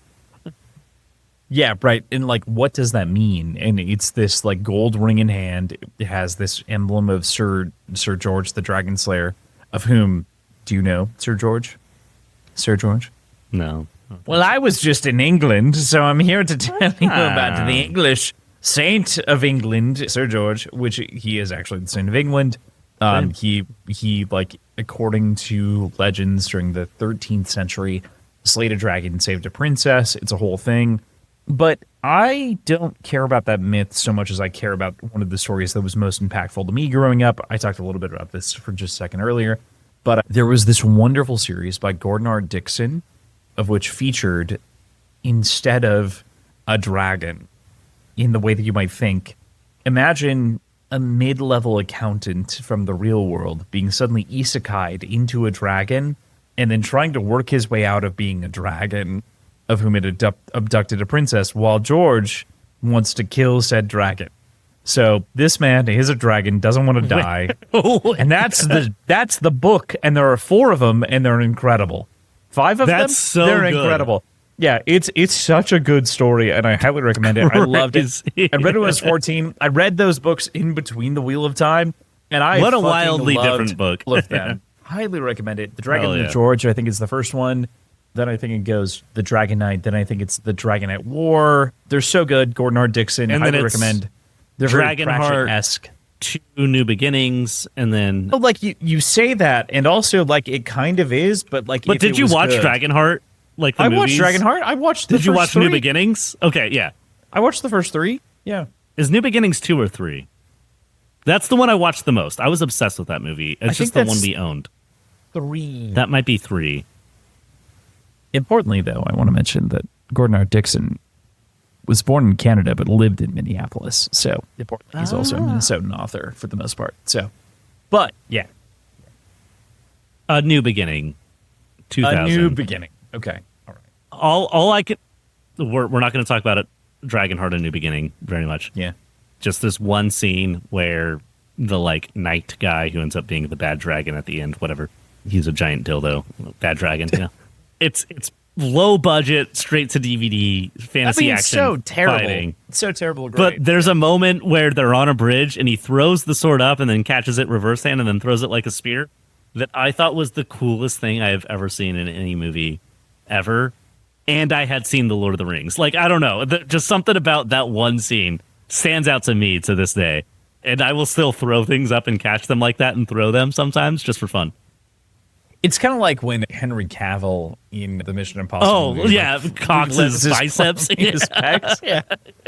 It's very reminiscent of that in my Yeah. You're like, okay, that's stupid, but like, hell yeah. But again, to recommend it for people who are listening to this and are trying to pay attention to the textual references, read Gordon R. Dixon's The Dragon Knight series, which I found out watch were actually Dragonheart New Beginnings. You don't even need to watch the first 2. There were 5 books in that series that I haven't read, Josh, and I just discovered that, and I'm so fucking excited. And there's a 4th and I think a 5th Dragonheart movie I have not seen. Well, the 5th one I have watched as a fun bonus part of this. I did not watch the 4th. Cannot be good. It is so bad. You have no idea, and you should not touch it with a 10-foot pole. I don't know about the 4th, but do not touch the 5th. Save yourself. Currently, I do think that the worst movie I've ever seen is also dragon related. So I legitimately think that Aragon is the worst big budget film I've ever seen. And I will stand by that. Okay, big budget perhaps, but I don't know, man. I liked elements of that movie quite a bit, but like I tried to make a podcast where we were going to review misunderstood bad movies. And the first episode we did was Aragon, and we had such a miserable time trying to make it through that fucking film that the podcast died and we never released an episode. Wow. I feel like I could do it. I feel like I've got the backbone. Well, please give me the spirit. Let's try again. I feel like I need some like a redemption arc here. Yes. That movie broke an entire podcast and almost 3 friendships. Like that's how bad. That's crazy because like that's barely anything. I've read some bullshit on this podcast. We all survived. Well, and that's the thing. We were hoping it would be fun bad. We all read Secret History by Brandon Sanderson and survived the podcast. So okay, well, here you are. I haven't read Secret History. I know it. I'm particularly harsh. It's fine. Yeah, I get it. You hate Brandon Sanderson. You don't even want to go to Dragonsteel Nexus. I really dislike his take on redemption and the way that he believes that like characters coming back to life can like potentially work in the long term of his story, and especially with one of whom deserved to die and should have died was no better than like a bullshit Qui-Gon Jinn character of whom has then become like a central character arc for the entire series, and he fucking sucks. That's it. Yeah. I feel much more passionately than my short tirade there, but no worries. I just think have more Brandon to say. Sanderson is the Kevin Feige of fantasy, and that is it is a system and it works, but it's not like great. That is positive and derogatory, and I love that for us. That said, the Emperor makes a couple of demands as a part of this agreement, however, as well. One, he's to speak of the quiet to no one else outside of the Emperor, of course. 2, his betrothal to Selene is off for now, although perchance they may come back to it in the future. Perchance. And also, he agrees that Alexander should go, considering that he has to. Yeah. So that's not concerning to me at all, that we introduced this character and then we didn't do a lot with him. And then we threw in this like kind of tumultuous moment of their relationship. And then we kind of smoothed it over really easily. And then we're sending him out into the world with our main boy. And that's certainly not setting anything up. No, of course not. Why would it be? Stressing me out. Honestly, the Alexander of it all is stressing me out. Yeah. Yeah. But yeah, this is just kind of, I would have been fine, but this section would not have been maybe, I think I can say that this is my favorite reading section we've done yet. Sure. Of this series. If we ended on this chapter, it would have just been a good reading section. The next 4 minutes after this make this my favorite reading section. Oh, crazy. We've done yet. But this is just like, it's a wrap up and it's a setup and you can feel it. Like, it really feels like, this is a dumb reference, but the end of Pirates of the Caribbean 2. Sure. Whenever they go to the little place and then like Tortuga. Calypso's there, right. And then Barbossa walks down the stairs and you're like, oh, Barbossa's back? Oh, Calypso's here? Oh, what's going on? What's the next movie gonna be? Jack's gone. You know, this has that like, all right, we're ending this story and we're sending you off on the new one vibe to it, to me. And then I gave you an epilogue. Yeah. And then you gave me an epilogue that made this shit fucking rip. Yeah. I do want to say that I also think that the final line of this would have been a good spot to end it, because it does feel solid. And that's why I bring it up. Like, you could have ended it there. This feels like the ending. I mean, especially because the Emperor shouts half mortal after it, right? Yeah. And then he says, are all the stories that they tell about you true? Like, this does feel like, I love the comparison. That's so good. So fucking cool. It's so strong. Yeah. And then he doesn't even turn around. Doesn't even fucking look at him. Like the coolest guy in an action movie. And he goes, unfortunately. I'm afraid so. Yeah, I'm afraid so. Yeah. Which is so weird, because like he risked so much to not tell the Emperor about his death. Right. Just to like right here, he gets asked. And he doesn't explicitly say it, but he essentially says like, yeah, I did die. Yeah. Yeah. He's like, yeah, no, I am. Also, I want this shit written from the Emperor's perspective. Like this, I want to know how the Emperor feels in that, like, unfortunately, moment. That's not the word I use. Especially because he's been raised to be the immortal emperor in so many different words, and he right? just and met the place, and he met the guy. Yeah, he is the immortal god emperor, but he just met his first half mortal. Yeah. You know, right? Who has the blood of the Star Victoria?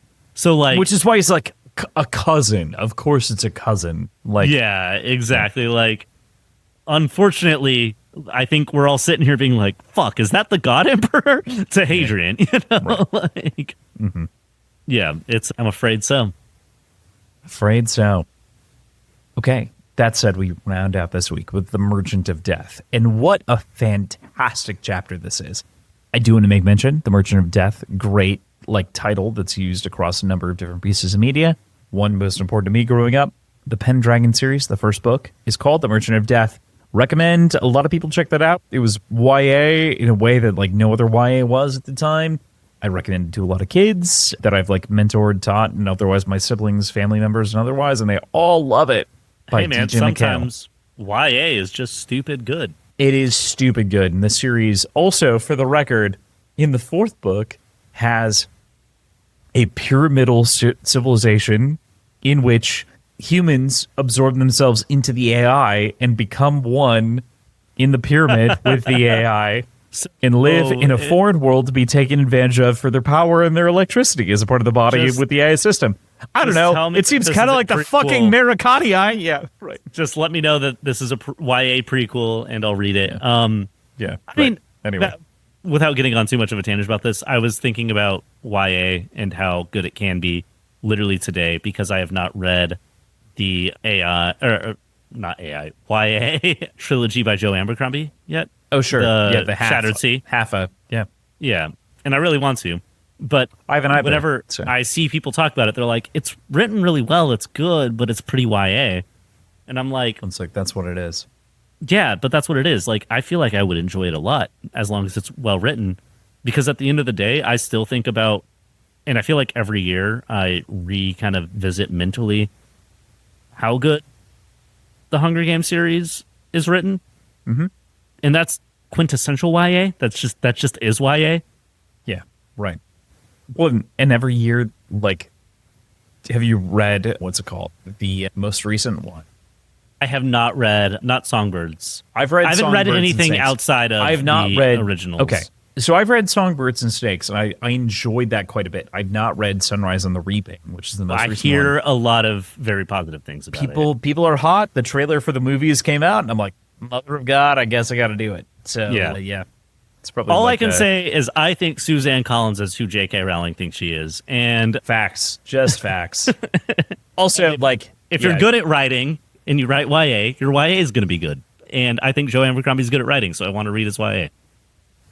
And also, this does not include the fact that she's written an entirely separate series, of which is excellent, which is the Underland Chronicles, which is great. Which I have not read, but I want to. Yeah, so. Gregor the Overlander. It's good. Highly recommend. Okay. Yeah. Final chapter of the book. Or the section. last thing. Sorry. No final things.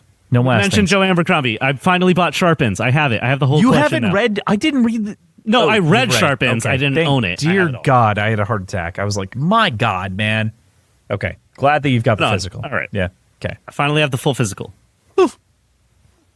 Moving on. Our signed editions should be arriving soon, which is very exciting. Very exciting. That's it. Final chapter, of which you've a lot to say about, and I think is just generally like. I mean, I've also already said most of it about it. But, right. But we can talk about it. Specifically, is the Merchant of Death. And this chapter is, of course, an interesting one as we enter an almost third-person recount of the death of Augustine Bourbon, as he finds the sword that he attempted to kill Hadrian Marlowe with among the cushions, as he can't escape his own ship, of which has been preluded to, by the way. Hadrian was like, many senator and important person of importance has died in a ship explosion, and then he escapes his own and otherwise, and then kills him here. That we also find out that this entire assassination job isn't just on Hadrian, but is also executed by Krim's work. And this is Marlowe. This is Hadrian admitting, maybe to the public for the first time, that this was him that did this. And it's so cool because this is so. I mean, I guess we don't have the exact number of years, but this is so far down the line that this is just like, oh, I killed fucking. I think we know it's about 1,200 years in the future ish, 12 to 15, long enough like to where it's like, I killed Shakespeare, right? Right, exactly. And you're like, oh well, whoa, hang on, Yeah, I hired a guy to kill Shakespeare, and they're like, well, we can't go find the guy, right. But yeah, no, it's such a cool fucking way to end this section. It, to me, like, whenever I read things or whenever I listen through audiobooks, there is, and I've talked about it a lot, like certain things that pop out cinematically, and I can like picture how I would want them adapted. My maybe favorite episode of Game of Thrones, certainly my favorite soundtrack moment, is Light of the Seven. Yep. This almost feels like it would have that like heavy soundtrack, continuous. Where it's this more is focused all on the music without audio. This is without dialogue. This is a no dialogue. Yeah, just that like classical music that is swelling to a moment. It's such a beautiful fucking scene. I drew the comparison to Gendy Tarkovsky earlier, and that's why I like love this scene for that idea, because he does that so well. It's like, hey, I don't need to see anything, I don't need to hear anything. I can hear just the symphony, and I can understand the emotion of what I'm watching. Exactly. Yeah. And another thing I love about this scene is that, yes, we know that he told Krim, pull this off. But he didn't hear about how it got pulled off from Krim. He heard about it from the people who did it, who he will not name. Yeah. Like, he's like, hey, there's some people that did this. I asked Krim to make this happen. We made this happen. I'm not going to tell you who did it. Maybe Krim. Yeah. Maybe Alex. Maybe Lorien. I don't know. They did a different impossible thing a few days earlier. you know? Right. Like, a few weeks earlier. But still, like, what a cool fucking scene that also, like, for a 4-minute long listen in the audiobook for like a 2-page chapter sets up how fucking cool Krim is at the same time. Yeah. Like, how cool Krim gives us like payoff and revenge and makes us feel fucking cool from Hadrian's perspective of getting rid of this fucker. Pays off that thing from the last chapter. Sets up such a cool cinematic scene. Plays with also like the writing style and switches the third person. Right. And sets up like Krim being him. We feel vitriolically correct here through Hadrian's perspective, right? Like, we feel like it's like, oh, no shit, we own this.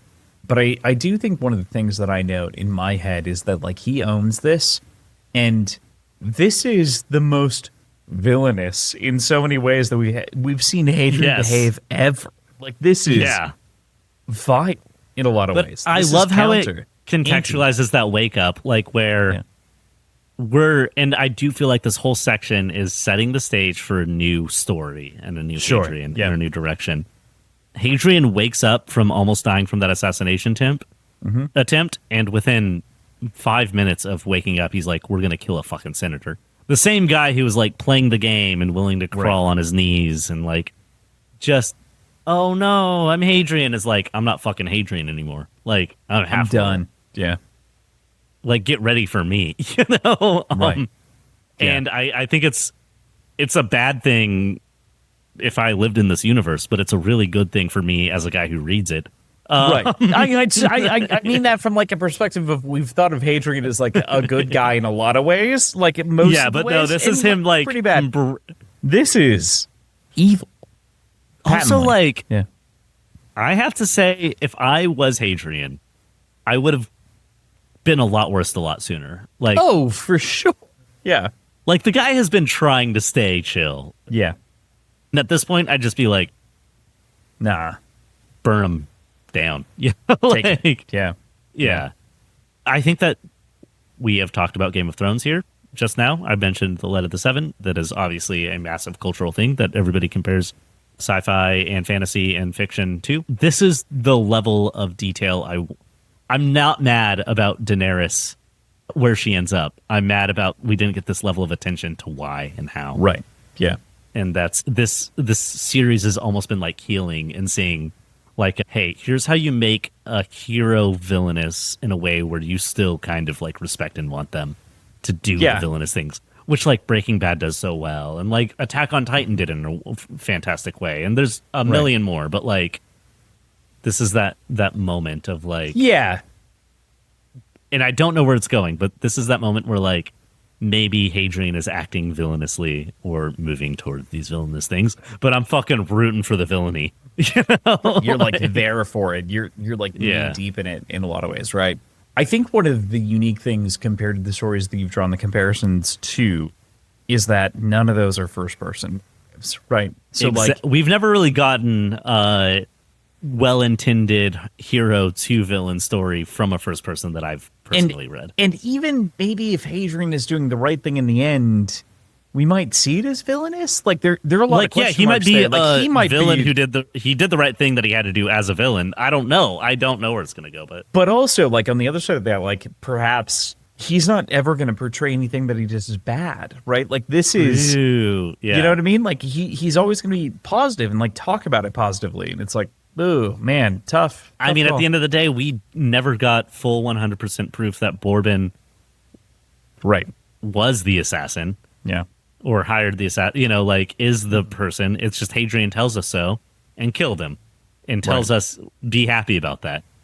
Yeah. I took care of somebody who sucks. And it's like, or did you just kill a guy who didn't like you? Totally. I do think that probably Bourbon was I believe the Hadrian guy. I like that he's dead. But only because Hadrian told me so. Fair enough. All right. It's almost like he's a perfect cult leader, and I have to just assume in the cult now. He Josh. wouldn't ever start a cult, right?